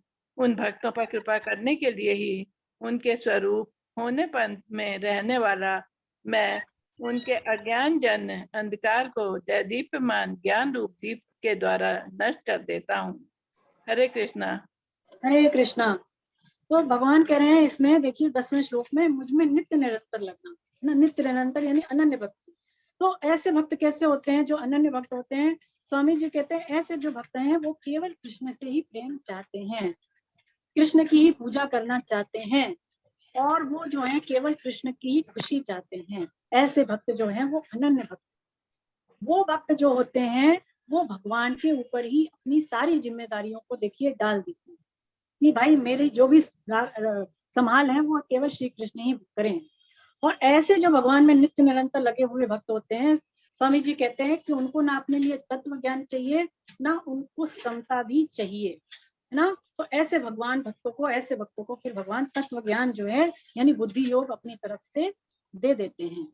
स्वामी जी कहते हैं कि जो भक्त होते हैं भगवान के, उनको ना अपने लिए तत्व ज्ञान चाहिए, ना रिद्धि सिद्धि चाहिए, और ना ही उनको किसी से कोई मतलब है, ना तो संसारी लोगों से मतलब है, ना कोई वस्तु मिले अथवा नहीं मिले उससे भी कोई मतलब नहीं है। तो ऐसे जो भगवान के अनन्य भक्त होते हैं, भगवान कहते हैं कि फिर मैं उसको बुद्धि योग देता हूँ जिससे कि वो मेरी प्राप्ति कर सके ना। तो ऐसे जो भक्त हैं वो वस्तुतः भगवान को ही प्राप्त कर लेते हैं। 17वें अध्याय में जब हम जाएंगे तो 57वें श्लोक में भगवान कहेंगे कि ऐसा बुद्धि योग जो मैं देता हूँ उनको, ऐसी बुद्धि प्राप्त होने के बाद भक्त जो है वो दूसरों के दुख में दुखी होकर के और उसको सुख पहुंचाने की चेष्टा फिर करते हैं, जो भगवान जिसको तत्व ज्ञान दे देते हैं ऐसे भक्त। तो देखिए ऐसे भक्तों में कई भक्तों का नाम आता है। एक तो गोपी का ही प्रसंग है जो मैंने आपको बताया था कि भगवान को एक बार बुखार चढ़ा, वो लीला भगवान ने करी, तो नारद जी ने गोपियों की रज लाल करके जब भगवान जी के सिर पे लगाई तो भगवान ने ठीक होने का जो है काम किया। तो एक तो वो है, एक कांताबाई नाम की भगवान की भक्ता हुई है, उनका इसमें प्रसंग आता है, उनका इसमें नाम आता है। तो क्या हुआ, वृंदावन में एक भगवान की अनन्य भक्ता हुई है कांताबाई। और कांताबाई जो है भगवान श्री कृष्ण की बड़ी लाड संभाल करती थी, भगवान श्री कृष्ण को वो लाला कहती थी, है ना, छोटा बच्चा मानती थी, और जो है प्रतिदिन उनकी सेवा करती थी, उनको खाना खिलाती थी। रात को जब वो सोने जाती थी तो भी उनको सुला करके ही वो सोती थी। मजाल है उनके जो छोटे से लल्ला हैं जो श्री कृष्ण हैं, उनको कोई कुछ कह भी दे तो ऐसे वो उनकी देखरेख करती थी। एक बार क्या हुआ कि वो अपने छोटे से बाल गोपाल को सुला करके अच्छी तरह से खिला पिला के सुला करके स्वयं भी सोने चली गई। अब उनको बड़ी तेज तेज हिचकियां आने लग गई, इतनी जोर जोर से हिचकियां आने लग गई कि वो परेशान हो गई, उठ करके बैठ गई, हिचकियां बंद ही नहीं हुई। तो उतने में क्या हुआ कि थोड़ी देर में उनकी पुत्री वहां पर आई, जो उनकी पुत्री थी उसका विवाह पास के गांव में हुआ था, तो अचानक वो माँ से मिलने के लिए आ गई। तो पुत्री जैसे ही आई वैसे ही उनकी हिचकियां बंद हो गई। तो वो बोली अपनी बेटी से कि भाई ये क्या हुआ, अभी तक तो नहीं बंद हो रही थी, तुम्हारे आते ही बंद हो गई। तो वो बोलती है पुत्री कि माँ मैं तुम्हें सच्चे मन से याद कर रही थी, इसीलिए जो है तुम्हें हिचकियां आ रही थी और मेरे आने से बंद हो गई। तो कांताबाई के मन में ख्याल आया कि मैं अपने लाला का तो दिन भर ध्यान करती हूँ, दिन भर इसको याद करती हूँ, तो इसको न जाने कितनी हिचकियां आती होंगी, है ना। ऐसे उनके अंदर भाव आ गया और उन्होंने ये डिसाइड किया, ये निर्णय ले लिया कि अब मैं भगवान को बिल्कुल भी याद नहीं करूंगी। बिल्कुल भी मैं इनके बारे में नहीं सोचूंगी। और वो जो लाला थे उनके पास छोटे से, वो भी अपनी पुत्री को दे दिया कि तू ही इसको रख ले, संभाल ले, अब मुझे नहीं चाहिए। तो ऐसा जो है वो भगवान को दे करके, और एकदम से जो है बिल्कुल नहीं वो भगवान को याद करती थी। एक हफ्ते बाद क्या हुआ कि भगवान श्री कृष्ण उनके सपने में आए और वो उनके पांव पे गिर करके और खुशी के आंसू रोने लग गए। तो कांताबाई कहती है सपने में कि प्रभु, मैं तो ऐसी पापनी हूँ कि मैंने आपको याद करना भी छोड़ दिया और फिर भी आप मुझे दर्शन देने आए, ऐसा क्यों? तो भगवान कहते हैं कि माई तो धन्य है, जो आम व्यक्ति है, जो संसारी मनुष्य है, वो तो अपने स्वार्थ से मुझे याद करता है, अपने मतलब के लिए मुझे याद करता है, लेकिन तू ऐसी जो है मेरी प्रेमी भक्ता है कि तूने मेरी हिचकियों के लिए मुझे याद करना ही छोड़ दिया। तो तेरे जैसे भक्त तो धन्य है। तो ऐसे भगवान को जब उन्होंने देखा तो भगवान में इतना भाव विभोर हो गई कि वो इस शरीर को छोड़ करके, मिट्टी के शरीर को छोड़ करके भगवान में ही लीन हो गई। ऐसी वो भगवान के अनन्य भक्त थे। तो ऐसे जो भगवान के प्रेमी भक्त होते हैं, जो केवल भगवान की खुशी चाहते हैं, भगवान से जिनको लेना देना है, तो देखिए भगवान कहते हैं उनको मेरी प्राप्ति हो जाती है ना। आगे बढ़े, देखिए 11वें श्लोक में भगवान कहते हैं कि भक्तों पर कृपा करने के लिए उनमें रहने वाला मैं उनके अज्ञान जन अंधकार को ज्ञान रूपी दीपक के द्वारा नष्ट कर देता हूँ। तो जैसे मैंने अभी बताया कि भक्त जो होते हैं, अनन्य भक्त, उनको अपने लिए रिद्धि सिद्धि भी नहीं चाहिए, यानी कि उनको मुक्ति भी अपने लिए नहीं चाहिए। स्वामी जी कहते हैं कि ऐसे जो भक्त होते हैं उनको ना तो सांसारिक चीजें चाहिए, ना उनको पारमार्थिक चीजें। सांसारिक चीजें तो हम समझते हैं कि धन रुपया पैसा जमीन जायदाद, ये तो उनको चाहिए ही नहीं। लेकिन जो पारमार्थिक चीजें होती हैं, जैसे कि ज्ञान मिल जाए, मुक्ति आ जाए, वैराग्य मिल जाए, ऐसी चीजों को भी वो नहीं चाहते। वो तो केवल और केवल भगवान श्री कृष्ण का प्रेम पूर्वक भजन ही चाहते हैं, है ना। वो ये चाहते हैं कि मुझे जन्म मिले और मैं भगवान की भक्ति करूं। ऐसे भी कुछ भक्त होते हैं जो बार बार जन्म चाहते हैं। तो ऐसे भगवान के प्रेमी जो भक्त होते हैं, भगवान चाहते हैं कि वो उनसे कुछ ले लें, लेकिन वो भक्त बेचारे भगवान से कुछ लेते ही नहीं। तो देखिए भगवान अगर भक्तों से नहीं लें तो फिर भगवान को भी चिंता हो जाती है। भक्त अगर भगवान से कुछ ना ले तो भगवान को चिंता हो जाती है। जैसे कि मान लीजिए कोई बहुत अच्छा सेठ हो, बहुत संपन्न हो, और उसकी सेठानी मान लीजिए बहुत ऐसे रहे, मान लीजिए बिल्कुल दीनहीन बन करके, तो लोग किसको कहेंगे? सेठानी को थोड़ी कहेंगे, सेठ को कहेंगे कि ये अपनी सेठानी को कैसे रखता है। तो ऐसे यदि भगवान तो बड़े संपन्न है, सर्वगुण संपन्न है, ऐश्वर्य वाले हैं, और उनके भक्त यदि ऐसे रहे दीनहीन हालत में, तो चिंता भगवान को होती है कि लोग भगवान को कहेंगे, भक्त को नहीं कहेंगे। तो इसीलिए भगवान चाहते हैं कि भक्त मुझसे कुछ ले ले। देखिए रैदास जी का आपने नाम सुना है, तो रैदास जी के सामने भी कुछ ऐसी बात आई कि भगवान ने देखा कि ये बड़ी मुश्किल से अपना गुजारा करते हैं।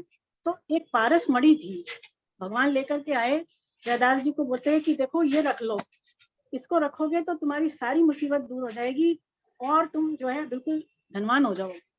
तो रैदास जी कहाँ लेने वाले भगवान की उस मणि को, उन्होंने उसको छुआ भी नहीं, और कहते हैं भगवान से कि प्रभु आपकी चीज है, आप ही कहीं रख दीजिए। तो उनकी जो झोपड़ी थी भगवान ने उसी में छुपा दी। भगवान निश्चिंत हो गए कि इसको यूज में ले लेंगे, काम में ले लेंगे। लेकिन रैदास जी ने उसकी तरफ देखा भी नहीं। और क्या हुआ कि कुछ दिनों बाद भगवान जब आए और पूछे कि कैसे चल रहा है रैदास, मेरी वो मणि का क्या किया? तो बोले प्रभु आपने जहाँ रखी थी वही होगी, मैंने तो उसको देखा भी नहीं। तो भगवान ने फिर जो है अपना माथा पीटा, अरे मैं तो इसको दे के गया था कि ये इसको यूज में लेगा। तो ये प्रसंग वैसे बहुत लंबा है ना। आगे चल करके वो उसको चिमटे से, जैसे आगे चल के भगवान उसको मंदिर में रख देते हैं जहाँ वो पूजा करते हैं, तो वो उसको चिमटे से उठा करके फिर बाहर फेंकाते हैं। इस तरह से ये प्रसंग आगे भी है। कहने का भाव ये है कि जो भक्त होते हैं वो भगवान की माया से दूर रहना चाहते हैं। वो जानते हैं कि ये मुझे फंसा लेगी, तो वो भगवान अगर उनको देते भी हैं संसारिक चीजें तो पारमार्थिक, तो वो उसको लेना ही नहीं चाहते। लेकिन भगवान चाहते हैं कि वो कर्म योग और ज्ञान योग, स्वामी जी कहते हैं ये दोनों तो साधन है। कर्म योग ज्ञान योग साधन है और भक्ति योग साध्य मानी गई है। लेकिन भगवान अपने प्रेमी भक्तों को कर्म योग और ज्ञान योग भी दे देते हैं, क्योंकि जो भक्त होते हैं देखिए वो केवल भगवान से ही संतुष्ट होते हैं। पहले भी भगवान ने कहा कि भक्तों को मेरे से ही संतुष्टि मिलती है। तो भक्त केवल भगवान के प्रेम में, उनकी जो है चिंतन में ही मग्न रहते हैं। तो भगवान उनको अपनी तरफ से फिर कहते हैं, जैसे कि मैं जो है ज्ञान योग और कर्मयोग दे देता हूँ, मैं उनके अज्ञान जन अंधकार को ज्ञान रूपी दीपक के द्वारा नष्ट कर देता हूँ, तत्व ज्ञान भगवान दे देते हैं ना। तो भक्त का खास काम स्वामी जी कहते हैं केवल इतना ही है कि वो भगवान को अपना माने। हमारा कर्तव्य क्या है? सबसे पहला कि हम भगवान को अपना माने, तो फिर भगवान हमें किसी चीज की कमी नहीं रहने देंगे। कर्म योग और ज्ञान योग भी अपनी तरफ से वो हमें दे देंगे। जैसे एक छोटा बच्चा होता है, तो छोटा बच्चा देखिए यदि माँ पर ही आश्रित है तो माँ नहीं देखती कि फिर बच्चे में क्या कमी है ना, तो माँ उसकी संभाल कर लेती है, उसको उठा लेती है। ऐसे ही भगवान जो है अपने भक्तों को अपने आप को दे देते हैं, उनको तत्व ज्ञान दे देते हैं जब वो ये देखते हैं कि मेरे पर ही आश्रित है। भक्त क्या सोचता है कि मैं चाहे जैसा हूं पर मैं हूँ भगवान, अच्छा हूँ, बुरा हूँ, काला हूँ, गोरा हूँ, ऊंचा हूँ, नीचा हूँ, पर मैं हूँ भगवान का। ऐसे भक्त की सोच होती है, तो भक्त केवल भगवान पर ही दृष्टि रखता है। तो फिर ऐसे भक्तों को भगवान जो है तत्व ज्ञान भी दे देते हैं, उसके अज्ञान को भगवान दूर कर देते हैं। चलिए अब आगे देखिए, भगवान विभूतियों का वर्णन करते हैं। योग शक्ति के लिए अर्जुन इसमें अब भगवान से प्रार्थना करेंगे। कहाँ से? 12 से लेकर 18 तक। 12 से लेकर 18 तक जो श्लोक है उसमें अर्जुन ने भगवान की स्तुति गाई है और उनकी जो विभूतियां हैं और जो योग शक्ति है भगवान की, उसको कहने के लिए अर्जुन भगवान से प्रार्थना कर रहे हैं। तो अब आप रुक जाएं मंजू जी, अब मैं जो है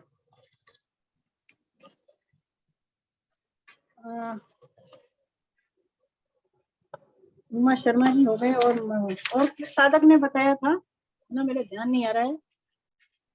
उषा गुप्ता जी, उषा गुप्ता जी आप पढ़ेंगे? उषा जी ने आप पढ़िए। हाँ जो है 12 से लेकर जी। 15 तक श्लोक पढ़े है ना। हरे कृष्णा मैम, हरे कृष्णा।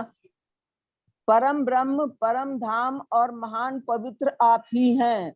आप शाश्वत दिव्य पुरुष, आदिदेव, अजन्मा और सर्वव्यापक हैं।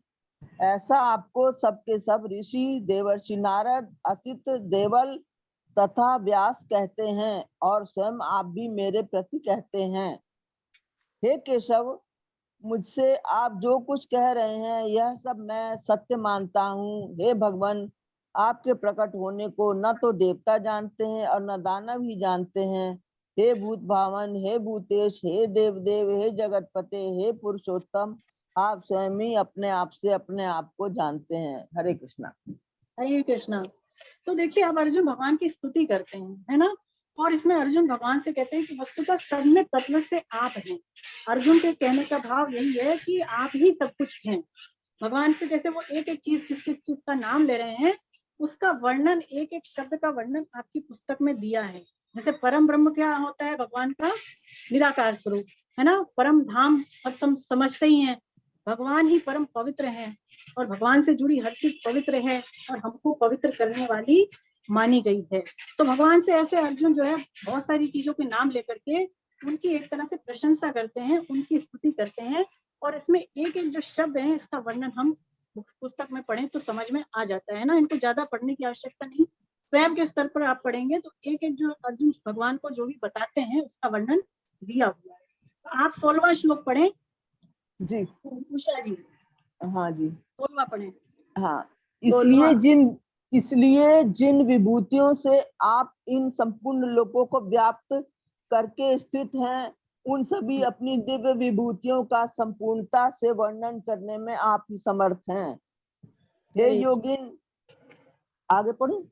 हे योगिन नहीं निरंतर पढ़ दीजिए अगर, या तो जी। हाँ पढ़िए, 17वां भी पढ़िए।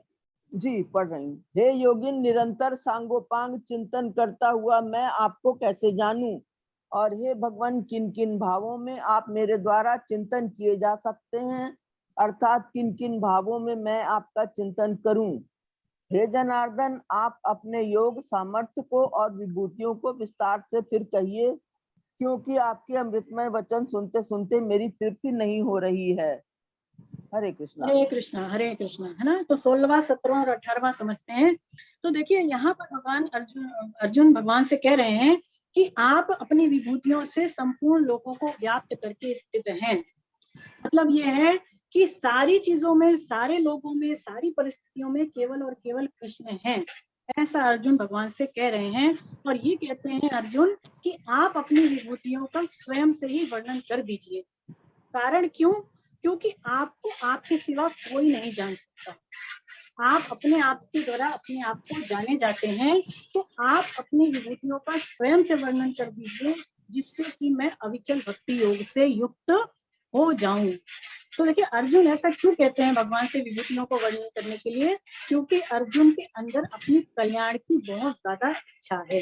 हमने पहले भी गीता में देखा कि जगह जगह कल्याण के लिए अर्जुन प्रश्न करते हैं, तो ऐसे ही यहाँ पर भी वो प्रश्न कर रहे हैं।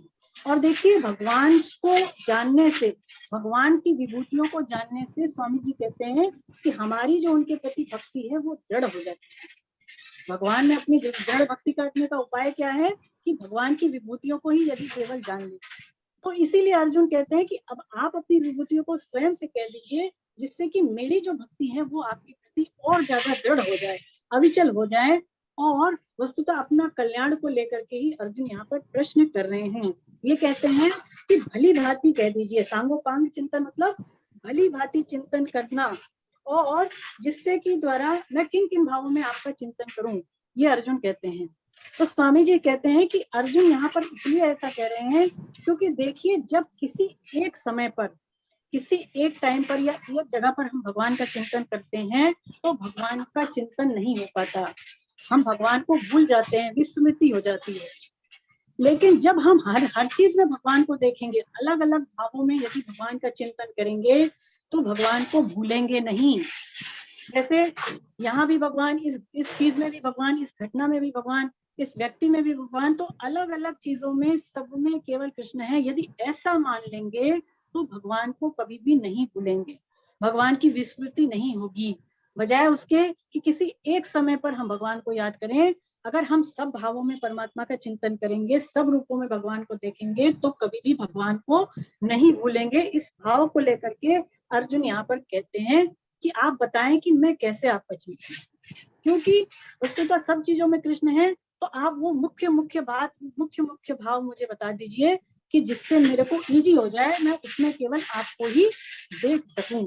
भगवान के अर्जुन कहते हैं कि हे जनार्दन, आप अपने योग सामर्थ्य को, विभूतियों को फिर से कहिए, क्योंकि आपके अमृतमय वचनों को सुनते सुनते मेरी तृप्ति नहीं हो रही है। तो हमने ये देखा कि भगवान ने पहले अर्जुन को क्या बताया, 7वें अध्याय में ज्ञान विज्ञान की बातें बताई, और फिर से भगवान ने अर्जुन को 9वें अध्याय में पुनः ज्ञान विज्ञान की बातें बताई। इतनी सारी बातें भगवान ने बता दी अर्जुन को अपने बारे में, लेकिन अर्जुन को अभी भी तृप्ति नहीं हुई। और इसलिए भगवान ने इस अध्याय के पहले श्लोक में ही अर्जुन से ये कहा कि हे अर्जुन, तू मेरे परम वचन को सुन, है ना। तो यहाँ पर अर्जुन वही बात कर रहे हैं कि आप अपने परम वचन को, अपनी विभूतियों को फिर से कहिए, क्योंकि मेरे को सुनते सुनते तृप्ति नहीं हो रही है।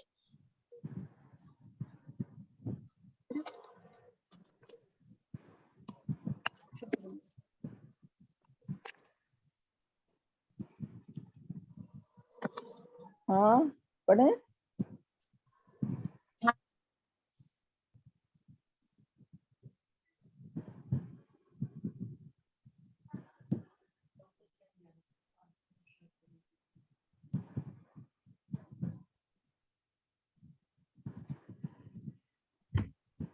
हाँ, फोन मेरा ऑफ हो गया है ना, अभी मैं लैपटॉप से आप लोगों को ज्वाइन कर रही हूँ।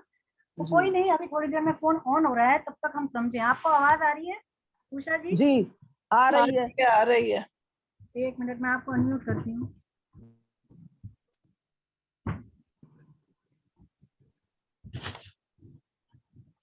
हाँ, तो आप अनम्यूट ही हैं, आप अपने आप को अनम्यूट करें। आपको आवाज आ रही है? आ रही हाँ, है। आ रही है, आवाज आ रही है।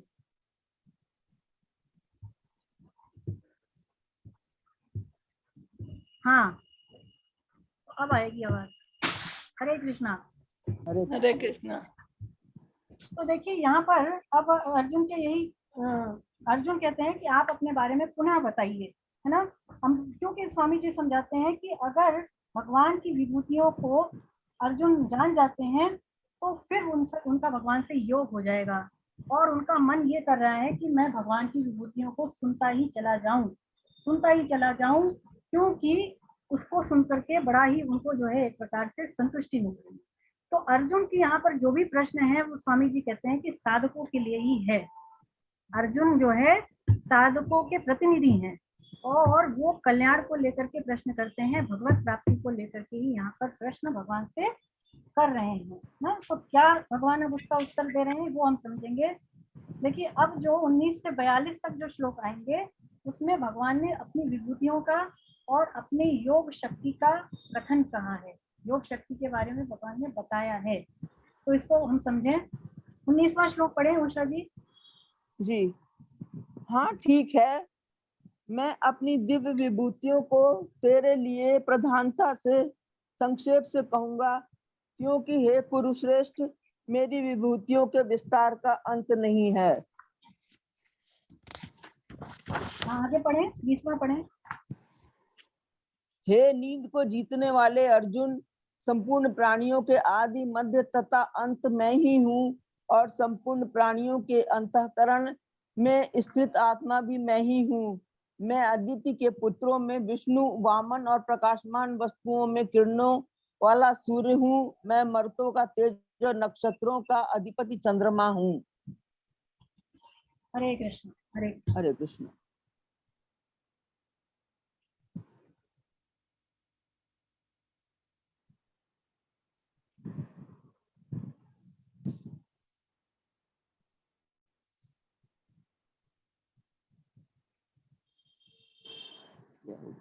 हरे कृष्ण।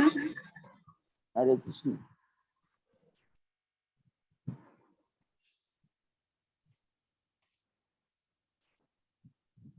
इक्कीस तक हो गया मैम। जी जी जी हाँ, तो देखिए भगवान कह रहे हैं कि मेरी दिव्य विभूतियां हैं उनको मैं तेरे लिए विस्तार से कहूंगा, क्योंकि उसका कोई अंत नहीं है। स्वामी जी समझाते हैं कि भगवान की जो विभूतियां हैं वो अनंत हैं। जैसे भगवान अनंत हैं, भगवान असीमित हैं, ऐसी जो उनकी विभूतियां हैं वो भी अनंत हैं। जैसे भगवान की कथाएं भी हम देखते हैं कि वो अनंत ही है ना। हरि अनंत, हरि कथा अनंता। अनंता। तो ऐसे भगवान की विभूतियों का भी कोई अंत नहीं है। स्वामी जी कहते हैं कि दो तरह की सीमाएं मानी जाती हैं, एक तो देशकृत सीमा और एक होती है कालकृत सीमा। देशकृत सीमा क्या होती है कि इस देश से लेकर के दूसरे देश तक की जो सीमा है, यहाँ से वहां तक हम अगर किसी चीज को बांध देते हैं तो वो सीमा कहलाती है। कालकृत सीमा वो होती है कि इस समय से लेकर के दूसरे समय तक जो भी समय हमने डिसाइड किया हुआ है वो कालकृत सीमा है। तो भगवान ऐसी सीमाओं में बंधे नहीं है, भगवान असीमित हैं और उनकी जो विभूतियां हैं वो भी अनंत हैं, अगाध हैं। भगवान कह रहे हैं कि हे नींद को जीतने वाले अर्जुन, संपूर्ण प्राणियों के आदि मध्य और अंत में मैं ही हूँ। भगवान ने ये बात पहले भी कही थी 7वें अध्याय में। भगवान फिर से यहाँ पर कह रहे हैं कि सारी प्राणियों के उत्पन्न होने से पहले और जब ये प्राणी रूप से दिखाई दे रहे हैं तब भी, और जब ये प्राणी नहीं रह जाएंगे तब भी क्या रह जाएगा, केवल मैं ही मैं रह जाऊंगा। हमने सोने का उदाहरण देखा था कि सोने के गहनों में तत्व से सोना ही रहता है। जब गहने नहीं होते हैं तब भी सोना रहता है, गहनों के रूप में भी सोना है, और जब गहने नष्ट हो जाते हैं तब भी उनमें सोना ही रहता है। ऐसे ही संसार में जब कुछ नहीं था तब भी परमात्मा थे और संसार के रूप में भी वही है, और जब संसार नहीं रह जाएगा तब भी भगवान ही जो है रह जाएंगे। भागवतम में भगवान कहते हैं कि संसार रूप से बनने वाला और संसार को बनाने वाला भी मैं ही हूँ। स्वामी जी समझाते हैं कि भगवान श्री कृष्ण समग्र हैं और उनकी जो विभूतियां हैं वो आत्मा है। हम सारी जो आत्माएं हैं वो एक तरह से भगवान की विभूतियां ही हैं, या फिर ऐसा कह लें कि आत्मा जो है वो तो भगवान की परा प्रकृति है, और जो अंतःकरण है यानी जो मन बुद्धि आदि जो चीजें हमें मिली हुई हैं ये भगवान की अपरा प्रकृति है ना। लेकिन दोनों है भगवान की, भगवान से अभिन्न कुछ भी नहीं है। परा और अपरा दोनों ही भगवान में स्थित है, भगवान से अलग नहीं है। दोनों ही भगवान की एक तरह से भगवान की जो है पार्ट है, भगवान का अंग है। तो ये भगवान यहाँ पर कह रहे हैं। चलिए आगे देखिए, भगवान ने विभूतियां ही बताई हैं 21, 22, 23, 24, 25 है ना। आदि आदि जो है सब विभूतियां ही हैं। इनमें हम मेन विभूतियों को लेंगे। सारी विभूतियों को आप जो है स्वयं के स्तर पर पुस्तक से समझे, जो इसमें मेन विभूतियां हैं वो हम समझेंगे है ना। तो पढ़ें उमा जी, अरे उषा जी सॉरी, पढ़ें जी। 21 से आप आगे पढ़ें। मैं वेदों में सामवेद हूँ, देवताओं में इंद्र हूँ, इंद्रियों में मन हूँ और प्राणियों की चेतना हूँ। रुद्रों में शंकर और यक्ष, राक्षसों में कुबेर मैं हूँ। वसुओं में पवित्र करने वाली अग्नि और शिखर वाले पर्वतों में सुमेरु मैं हूँ। हे पार्थ, पुरोहितों में मुख्य बृहस्पति को मेरा स्वरूप समझो। सेनापतियों में कार्तिकेय और जलाशयों में समुद्र मैं हूँ। महर्षियों में भृगु और वाणियों शब्दों में एक अक्षर अर्थात प्रणव मैं हूँ। संपूर्ण यज्ञों में जप यज्ञ और स्थिर रहने वालों में हिमालय मैं हूँ। हरे कृष्ण। हरे कृष्ण हरे कृष्ण। तो देखिए अब आगे भगवान बता रहे हैं कि जो जो चीजें अपने अपने क्षेत्र में मुख्य हैं उनमें मैं हूँ। जिस भी फील्ड में हमको कोई चीज मेन दिखाई दे रही है तो भगवान उसी को अपना स्वरूप बताते हैं, उसको अपनी विभूति बताते हैं, है ना। जैसे कि यहाँ पर हम कुछ चीजों का नाम समझते हैं, जैसे अदिति के 12 पुत्रों में भगवान कह रहे हैं कि मैं विष्णु हूँ। तो अदिति जो है वो कश्यप जी की पत्नी है, अदिति ही कश्यप जी की पत्नी है। और वो जो वामन भगवान है वो उनकी भी माता है। वामन भगवान ने अवतार लिया था तो भगवान की भी माता है, और भी जो देवता लोग हैं उनकी वो माता है, देव माता है ना। तो अदिति के जो 12 पुत्र हैं, अदिति के 12 पुत्रों में विष्णु मुख्य है। 12 महीनों के 12 आदित्य पुत्र, और जो कार्तिक महीना होता है उसका जो आदित्य है वो विष्णु माने गए। तो भगवान कह रहे हैं कि वही विष्णु मैं हूँ। फिर भगवान कह रहे हैं कि सूर्य मैं हूँ। सूर्य हम सबने देखा कि सूर्य के रूप से भी भगवान ही है, ये हमने पहले भी बात समझी। इसी तरह से भगवान कह रहे हैं कि वायु का जो तेज है और नक्षत्रों में जो चंद्रमा है वो भी मैं ही हूँ। भगवान कह रहे हैं कि साम वेदों में मैं इंद्र हूँ, है ना। तो देखिए जो सबसे पुराना वेद है वो ऋग्वेद माना गया है। ऋग्वेद जो है वो सारे ही वेदों का आधार है। लेकिन जो साम वेद है उसमें देवताओं की स्तुति है। सामवेद में क्या है, देवताओं की स्तुति है, और उन स्तुतियों का उसमें सार रूप से वर्णन हुआ है सामवेद में। तो इसीलिए भगवान कह रहे हैं कि मैं वेदों में सामवेद हूँ। फिर इंद्रियों में मन हूँ, चेतना भी मैं ही हूँ, जीवन शक्ति भी मैं ही हूँ, आदि आदि बातें भगवान कहते हैं। फिर भगवान कहते हैं कि शंकर में, रुद्रों में शंकर हूँ, राक्षसों में धन, है ना, और कुबेर भी मैं ही हूँ। धन का स्वामी जो कुबेर है वो भी मैं ही हूँ। भगवान कहते हैं वसुओं में मैं अग्नि हूँ, शिखरों में पर्वत जो है वो सुमेरु पर्वत भी मैं ही हूँ। यानी एक एक चीज का वर्णन आपकी पुस्तक में है कि भगवान ने ऐसा क्यों कहा, इस चीज का नाम क्यों दिया, आप समझे इसको। और भगवान यहाँ पर देखिए 25वें श्लोक में कह रहे हैं कि यज्ञों में जप यज्ञ भी मैं ही हूँ। यज्ञों में जप यज्ञ, तो जो कुछ भी हम महामंत्र या मंत्र पढ़ते हैं तो भगवान कह रहे हैं कि उस नाम में भी मैं स्थित हूँ। क्योंकि हमने ये देखा कि भगवान नाम से अलग नहीं है, नाम और नामी वस्तुतः एक ही है ना। जैसे राम और राम का नाम दोनों एक ही हैं, बल्कि राम का नाम तो राम से भी बड़ा है, ऐसा कहते हैं। तो इसका मतलब जो भी हम मंत्र पढ़ते हैं भगवान उस मंत्र में ही स्थित हैं, उस मंत्र के रूप में भी भगवान ही है। जो सबसे प्रभावशाली मंत्र है उस कलयुग में कौन सा है, कौन सा है बताएं? हरे कृष्ण महामंत्र ना। क्या है वो मंत्र? हरे कृष्ण कृष्ण कृष्ण हरे हरे, हरे राम राम राम हरे हरे। तो ये जो महामंत्र है ये हम सभी को अवश्य ही इसका पाठ जो है करना चाहिए। इसकी कितनी माला करनी है हमें? कम से कम 16 माला। तो 16 माला हमारा लक्ष्य होना चाहिए। आप में से कुछ साधक करते भी होंगे, तो कितनी मालाएं हो रही हैं आपकी बताएं? कर रहे हैं आप लोग? हाँ, 4 से फिर आप बढ़ाएं, 8 करें, फिर 16 करें, ऐसे धीरे धीरे अभ्यास करते करते माला जो है वो बढ़ जाती है। क्योंकि क्या कहा है चैतन्य महाप्रभु ने कि हरे नाम केवलम कलो नास्ते व गतिरन्य था, कि कलयुग में केवल हरे कृष्ण महामंत्र के द्वारा ही हम जो है अपने बंधन से मुक्त हो सकते हैं, भव बंधन से मुक्त हो सकते हैं ना। जो हमारे कल्याण का सुगम उपाय है वो महामंत्र की माला। और देखिए मंत्र भी 3 तरह से करते हैं। एक तो वैखरी होता है, एक उपांशु, और एक होता है मानसिक। वैखरी मंत्र मतलब कि उसमें देखिए हम अपने जिह्वा से भगवान का नाम लेते हैं। इसमें हम कंठ और जिह्वा दोनों से भगवान का नाम लेते हैं, मंत्र पढ़ते हैं। और इसमें हमारे जो होठ है वो भी हिलते हैं, है ना। और ये जो मंत्र है, जो हम वैखरी मंत्र, जो वैखरी जप करते हैं, इसको हम भी सुनते हैं और दूसरे भी इसको सुन पाते हैं। दूसरा होता है उपांशु जप। उपांशु जप क्या होता है कि जिसको हम मुंह बंद करके लेते हैं, है ना, उसको हम केवल कंठ से और जिह्वा से लेते हैं, जो कि केवल हमको ही सुनाई देता है लेकिन वो दूसरों को सुनाई नहीं देता, वो उपांशु जप। तीसरा होता है अजपा जप। अजपा जप जिसको कि मानसिक जप भी कहते हैं। ये जो जप है ये मन से होता है, इसमें ना हमारी जीवा हिलती है, ना हम कंठ को काम में लेते हैं, केवल अंदर मन ही मन जब जप करते हैं तो ये अजपा जप कहलाता है। तो मानसिक जप जो है वो भी बहुत अच्छा रहता है, मानसिक जप भी बहुत श्रेष्ठ है। तो प्रयास करें कि वैसे तो आप माला से करेंगे ही, लेकिन जब भी खाली समय हो, जब भी आप काम करें तो मन से भगवान का जप करें ना, तो इससे भी बहुत ज्यादा हमारा अभ्यास होगा। और जब हम माला से करेंगे तो उसमें भी हमें सरलता होगी। तो ये आप अवश्य करें।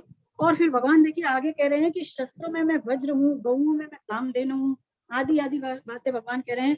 फिर भगवान कहते हैं कामदेव भी मैं ही हूँ। तो कामदेव भी भगवान है, कामदेव भी भगवान का ही स्वरूप है।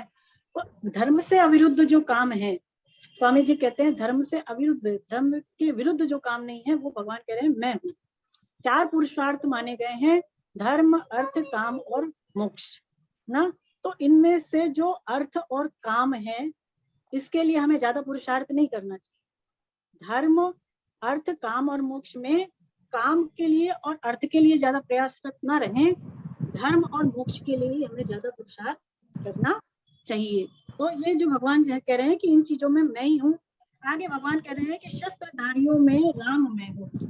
शस्त्रधारियों में राम मतलब भगवान श्री राम का जो शस्त्र है वो धनुष बाण है, हम सभी जानते हैं। तो भगवान का जो धनुष बाण है वो ऐसा था कि एक बार वो जो बाण तर्कस से निकल जाता था तो ऐसा कहते हैं कि वो अपने लक्ष्य को भेद करके ही वापस आता था तर्कस में। तो भगवान कहते हैं कि शस्त्रधारियों में मैं राम हूँ, क्योंकि भगवान श्री राम का जो बाण है वो अमोघ है ना। आगे भगवान कहते हैं कि आकार भी मैं ही हूँ, वाद भी मैं ही हूँ। वाद क्यों कहा भगवान ने? स्वामी जी कहते हैं कि पक्षपात रहित होकर के जब तत्व निर्णय लिया जाता है तो उसके लिए शास्त्रार्थ करने को ही वाद कहते हैं। पक्षपात से रहित होकर के और तत्व का निर्णय लेना, यानी कि कौन भगवान है कौन भगवान नहीं है, ऐसा निर्णय लेने के लिए जो हम शास्त्रार्थ करते हैं, पहले के लोग करते ही थे, तो वो कह रहे हैं भगवान की वो भी मैं ही, है ना। आगे पढ़े, आपने 32 तक पढ़ा है ना उषा जी? नहीं मैडम, 32 तक नहीं पढ़ा है, 31 तक 29 पढ़ा तक पढ़ा है, 29 तक पढ़े। 32, 33, 34 जी। पढ़े आप। दैत्यों में प्रहलाद और गणना करने वाले ज्योतिषियों में मैं काल मैं हूँ, तथा पशुओं में सिंह और पक्षियों में गरुड़ मैं हूँ, पवित्र करने वालों में वायु और शस्त्रधारियों में राम मैं हूँ, जल जंतुओं में मगर मैं हूँ और नदियों में गंगा जी मैं हूँ। हे अर्जुन, संपूर्ण सृष्टियों के आदि मध्य तथा अंत में मैं ही हूँ। विद्याओं में अध्यात्म विद्या, ब्रह्म विद्या और परस्पर शास्त्रार्थ करने वालों का तत्व निर्णय के लिए किया जाने वाला वाद मैं हूँ। 32 तक हुआ। हाँ आगे पढ़े, 33 भी पढ़े आप, 34 भी पढ़े। अक्षरों में अकार और समासों में द्वंद्व समास मैं हूँ।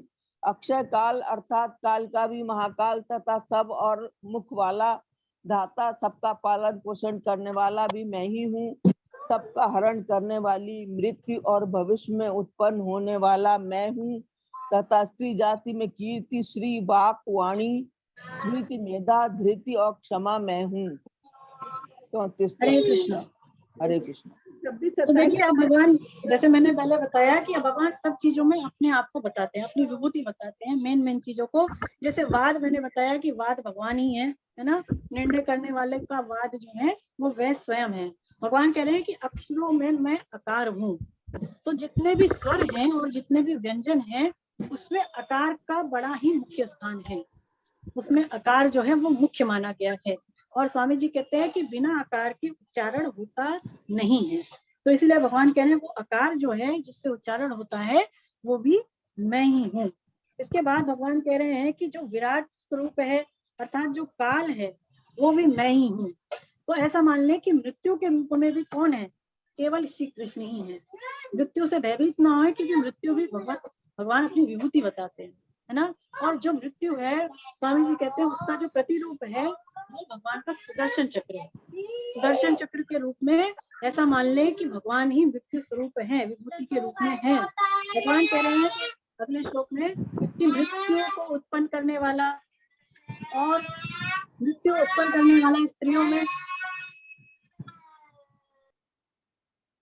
मैम 26, 27, 28, 29 पढ़ा नहीं है अभी। हाँ पढ़े, आपने पढ़ तो लिया, आपने 34 तक पढ़ा है ना। 26, 27, 28, 29 नहीं पढ़ा गया अभी। अच्छा तो पढ़ दीजिए, तो पढ़े केवल, है ना। उषा जी से पढ़वा रही है ना, उन्होंने ही 26, 27, 28, 29 अभी पढ़ा नहीं है। अच्छा, हो सकता है भूल हो गई होगी। चलिए। अच्छा इन्होंने आप अभी तक पढ़ा नहीं है तो पढ़ दीजिए। जी पढ़ रही हूँ। उषा जी। संपूर्ण वृक्षों में पीपल, देवर्षियों में नारद, गंधर्वों में चित्ररथ और सिद्धों में कपिल मुनि मैं हूँ। घोड़ों में अमृत के साथ समुद्र से प्रकट होने वाले उच्चैश्रवा नामक घोड़े को, श्रेष्ठ हाथियों में ऐरावत नामक हाथी को और मनुष्यों में राजा को मेरी विभूति मानो। आयुधों में वज्र और धेनुओं में कामधेनु मैं हूँ। संतान उत्पत्ति का हेतु कामदेव मैं हूँ और सर्पों में वासुकी मैं हूँ। नागों में अनंत शेषनाग और जल जंतुओं का अधिपति वरुण मैं हूँ। पितरों में अर्यमा और शासन करने वालों में यमराज मैं हूँ। जी हाँ, तो अब इसके आगे का आपने पहले पढ़ दिया और बीच वाले आपने बाद में पढ़े, तो कोई उससे फर्क नहीं पड़ रहा है। कोई बात नहीं, इनसे भूल हो गई तो मतलब देखिए सबसे सारी विभूतियों का तात्पर्य ये है कि सब में केवल भगवान ही है विभूति स्वरूप से, ना। तो इनमें जो मेन चीजें हैं उनका हम जो है पुस्तक में देख करके अंडरलाइन कर लें कि जैसे भगवान जो भी चीज अपने आप को बता रहे हैं तो वो चीजें हैं क्या, तो उसको हम बुक से पढ़ें ना। इसमें ज्यादा समझने वाली चीज नहीं है जिसको कि हम एक एक चीज को क्लास में समझे, तो आप स्वयं के स्तर पर पढ़ें। तो आप देखिए भगवान 35वां श्लोक पढ़े उषा जी, क्या कहते हैं भगवान विभूतियों में और भी बातें बता रहे हैं। हाँ जी। गाई जाने वाली श्रुतियों में बृहत साम और सब छंदों में गायत्री छंद मैं हूँ। 12 महीनों में मार्गशीर्ष और 6 ऋतुओं में वसंत मैं हूँ। छल करने वालों में जुआ और तेजस्वियों में तेज मैं हूँ। जीतने वालों की विजय मैं हूँ। निश्चय करने वालों का निश्चय और सात्विक मनुष्यों का सात्विक भाव मैं हूँ। हरे कृष्ण। हरे कृष्ण। तो देखिए यहाँ पर भगवान कह रहे हैं कि गायन करने वालों में श्रुतियों में मैं बृहत साम हूँ।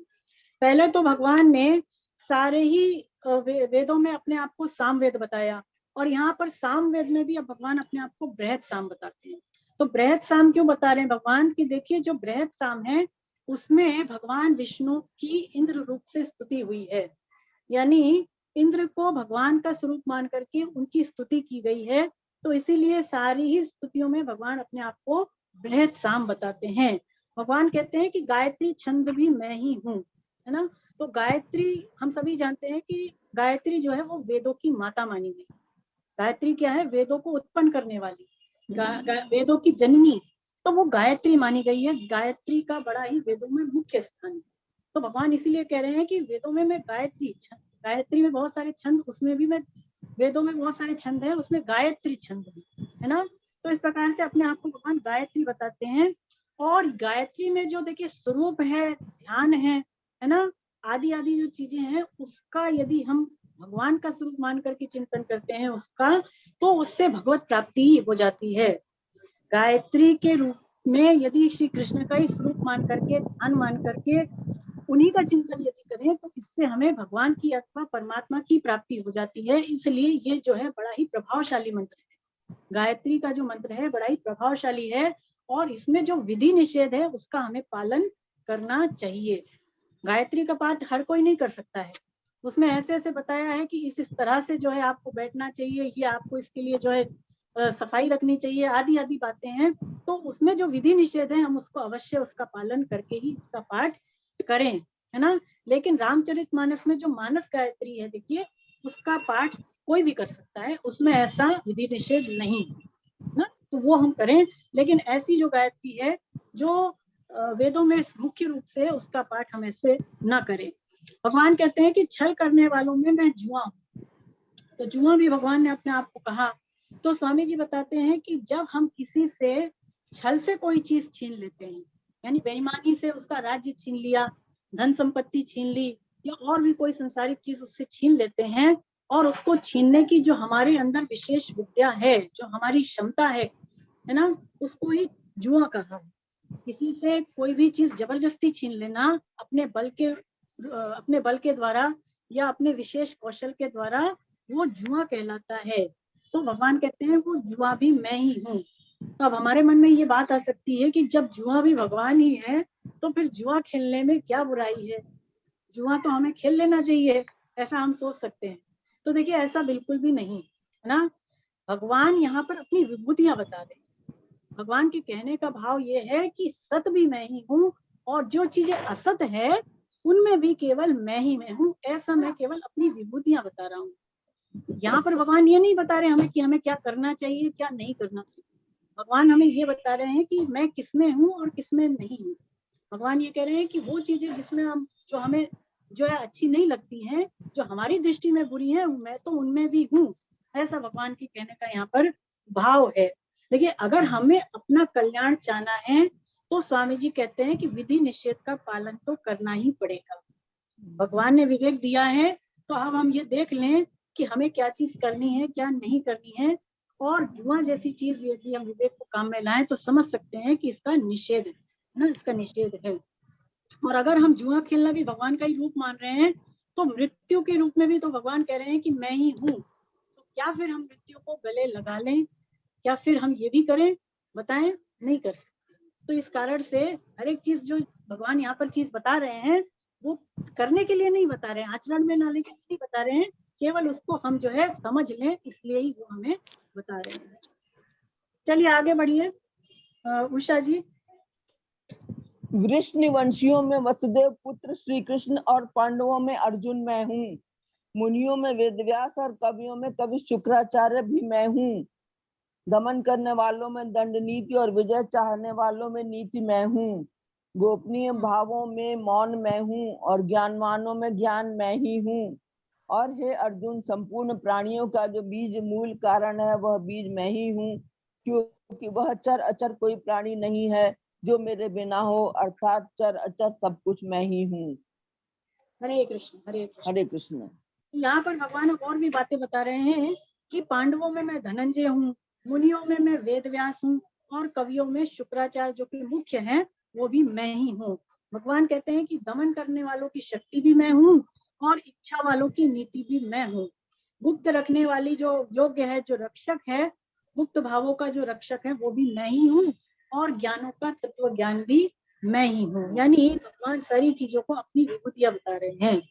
और भगवान क्या कह रहे हैं कि संपूर्ण प्राणियों का जो बीज है वो भी मैं ही हूँ, है ना। और भगवान कहते हैं कि चर अचर में ऐसा कोई प्राणी नहीं है जो मेरे से भिन्न हो, चर अचर भी मैं ही हूँ। तो देखिए भगवान ने अब टोटल कितनी विभूतियां बता दी, 20 से लेकर के 39 तक भगवान ने कुल 82 विभूतियां बताई। कितनी? 82 विभूतियां भगवान ने अब तक बता दी। और अब यहाँ पर भगवान ने 39वें श्लोक में इसका सार बता दिया कि सब कुछ मैं ही हूँ। वास्तव में सबका जो बीज है वो मैं ही हूँ, ऐसा भगवान इस 39वें श्लोक में बता रहे हैं। यानी कि संसार रूप से बनने वाले भी श्री कृष्ण ही हैं और संसार को बनाने वाले भी श्री कृष्ण ही हैं, ऐसा ये भाव निकल करके इस श्लोक में आता है।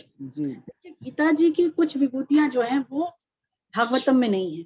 यहाँ गीता जी में भगवान ने अपनी बहुत सारी विभूतियां बताई हैं और भागवतम में भी बताई हैं।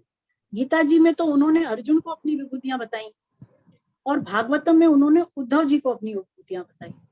तो गीता जी की कुछ विभूतियां जो है भागवतम में नहीं मिलेगी और भागवतम की कुछ विभूतियां गीता जी में नहीं मिलेंगी।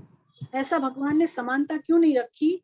समानता इसलिए नहीं रखी क्योंकि स्वामी जी कहते हैं कि भगवान का तात्पर्य किसी भी व्यक्ति या वस्तु आदि चीजों की विशेषता बताने में नहीं है, बल्कि अपना चिंतन कराने में है। भगवान किसी व्यक्ति को पॉइंट नहीं कर रहे, किसी वस्तु को पॉइंट नहीं कर रहे हैं यहाँ पर, बल्कि ये बताना चाह रहे हैं कि सब में मैं हूँ, ऐसा तुम केवल चिंतन करो, इस चीज को केवल तुम मान लो। इसलिए भगवान ऐसा अलग अलग तरह से विभूतियां बताते हैं। स्वामी जी समझाते हैं कि संसार में जो कुछ भी है, यानी जड़ चेतर स्थावर जंगम, आदि जो कुछ भी हमें दिखाई दे रहा है उसके मूल में केवल भगवान है, ऐसा हम मान लें। भगवान कह रहे हैं ना कि ऐसा कोई भी प्राणी नहीं है जो मेरे से भिन्न है, सब कुछ नहीं है।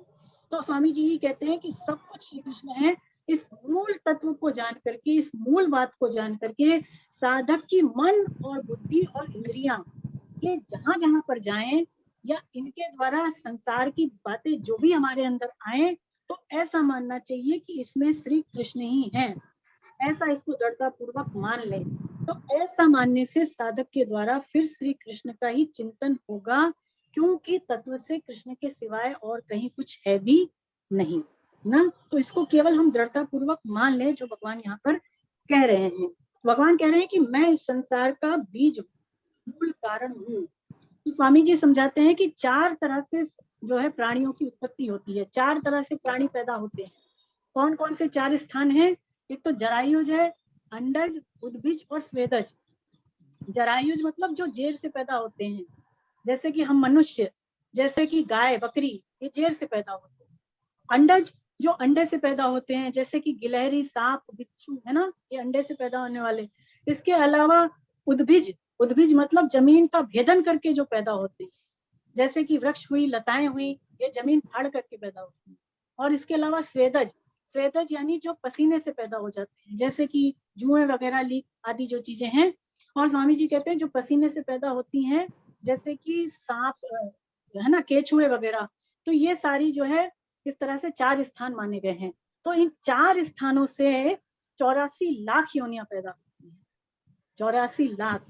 और इन योनियों के अलावा हम ये देखें कि जो पशु पक्षी है, देवता है, गंधर्व है, पितर है, इनकी योनियां अलग मानी गई हैं। तो इन सारी ही योनियों के जो मूल बीज हैं, वो भगवान कह रहे हैं कि वो मैं हूँ। उसको पैदा करने वाला जो है वो वस्तुतः मैं ही हूँ। स्वामी जी कहते हैं कि लौकिक जो बीज होता है, जो संसारी बीज होता है, उससे तो केवल एक तरह की खेती होती है। मान लीजिए आपने गेहूं का बीज बोया, तो उससे क्या पैदा होगा? गेहूं ही पैदा होगा। बाजरे का बोएंगे तो बाजरा ही होगा, बाजरे से गेहूं थोड़ी हो जाएगा। लेकिन भगवान श्री कृष्ण रूपी जो बीज है, स्वामी जी कहते हैं वो इतना विलक्षण है कि उससे एक से अनंत ब्रह्मांड, अनंत सृष्टियां पैदा हो जाती हैं, लेकिन फिर भी वो वैसा का वैसा रहता है, क्योंकि वो अव्यय बीज है। वो भगवान का अव्यय बीज है, वो कभी भी नष्ट नहीं होता। इसका मतलब क्या हुआ कि अनंत ब्रह्मांड में अनंत जीव हैं, अनंत जीव हैं, परम उनका जो बीज है वो केवल भगवान स्वयं को बताते हैं कि मैं ही हूँ, है ना। तो यहाँ पर देखिए जो भक्त होते हैं अनन्य, ऐसे ही मानते हैं कि सब में भगवान ही है। एक प्रसंग आता है कि एक बाबा जी थे, पहले भी मैंने सुनाया हुआ है ये, कि एक बाबा जी थे, क्या हुआ कि वो एक बार नाव में बैठकर कहीं यात्रा पर जा रहे थे। तो नाव में और भी बहुत सारे यात्री थे। अब नाव जैसे ही बीच नदी में आई तो बहुत तेज तूफान आया, और जैसे ही तूफान आया तो नाव डगमगाने लगी, नाव ऊपर नीचे होने लगी। तो सारे के सारे जो यात्री थे वो घबराने लग गए, और नाव में जब बहुत तेज नाव बहुत ज्यादा उछाल पे आ गई, तो फिर नाविक चिल्लाया कि देखो अब सारे लोग अपने अपने भगवान को याद कर लो, क्योंकि अब हम बचेंगे नहीं, अब नाव डूबने वाली है, तो तुम सब लोग अपने अपने भगवान को याद कर लो। तो जो बाबा जी उसमें बैठे थे, उन्होंने क्या किया कि उनके पास एक कमंडलू था, उन्होंने नाव में नदी से पानी ले लेकर के और गिराना शुरू कर दिया। तो लोगों को बड़ा अजीब लगा कि ये बाबा जी क्या कर रहे हैं, सीताराम सीताराम बोलते गए और कमंडलू से नाव में पानी गिराते गए, है ना। लेकिन भगवान की ऐसी कृपा हुई कि कुछ देर बाद तूफान थम गया, और जो नाव थी वो भंवर से बाहर निकल आई। फिर नाविक ने ये कहा सबसे कि देखो अब घबराने की कोई आवश्यकता नहीं है, हम सभी बच जाएंगे, किनारा नजदीक है ना। तो अब जो बाबा जी थे उन्होंने क्या किया कि वो अपने कमंडलों में नाव से पानी भर भर के बाहर गिराने लग गए नदी में। तो लोगों ने बड़ा ही आपत्ति की, कहे बाबा जी आप ये क्या काम करते हैं, आप उल्टा काम करते हैं, है ना। आप जो जब गिराना चाहिए था तब तो आपने पानी इसमें डाला, और जब डालना चाहिए तब आपने गिराया, ऐसा आप उल्टा काम क्यों करते हैं, क्या आपको किसी का कोई भय नहीं है। तो बाबा जी ने क्या कहा कि देखिए उल्टा काम नहीं करता मैं तो सीधा ही काम करता हूँ। कैसे कि जब नाव डूब रही थी जब तूफान में, तो उसमें जब पानी भर रहा था तो मुझे ऐसा लगा कि शायद भगवान को नाव डुबोनी है, तो क्यों ना मैं भगवान की इसमें मदद कर दूं, और इसीलिए मैंने पानी भर भर के नाव में गिराना शुरू कर दिया। और जब नाव भंवर से बाहर निकलने लग गई तो मुझे ऐसा लगा शायद भगवान को लोगों को डुबोना नहीं है, सबको बचाना है। तो फिर मैंने नाव में से पानी निकालना शुरू कर दिया है। तो मैं तो उल्टा ना काम नहीं करता, मैं तो सीधा ही सीधा काम करता हूँ। तो ऐसे जो भगवान के भक्त होते हैं वो हर एक परिस्थिति में केवल भगवान का ही दर्शन करते हैं और उन परिस्थितियों से बिल्कुल भी भयभीत नहीं होते। ऐसे भगवान के अनन्य भक्त होते हैं। चलिए अब आगे बढ़े। 40वां श्लोक। हे समय परम तप लेकिन हो गया है। हाँ उषा जी, समय तो हो गया है, तो अपने क्या जी करेंगे? हाँ, समय तो हो गया है मैडम, तो अपने 6 बज गए हैं। अगली क्लास में ले लें, क्योंकि ज्यादा हो जाएगा समय। 6:30 तक मुझे लगता है फिर समय लगेगा। तो हम रहने देते हैं, है ना, अगली क्लास रहने में दें। पूरा कर लेंगे। हाँ हाँ बिल्कुल जी जी। तो चलिए आज दो इतना ही ही लेते श्लोक हैं। रह गए, 2 ही श्लोक रह गए 40, ना। 41, 42 3 श्लोक रह गए। कोई बात नहीं, अगली कक्षा में पूरा करेंगे। हरे कृष्ण हरे कृष्ण। हरे कृष्ण। तो किसी के कोई प्रश्न हो तो पूछ लें जल्दी से।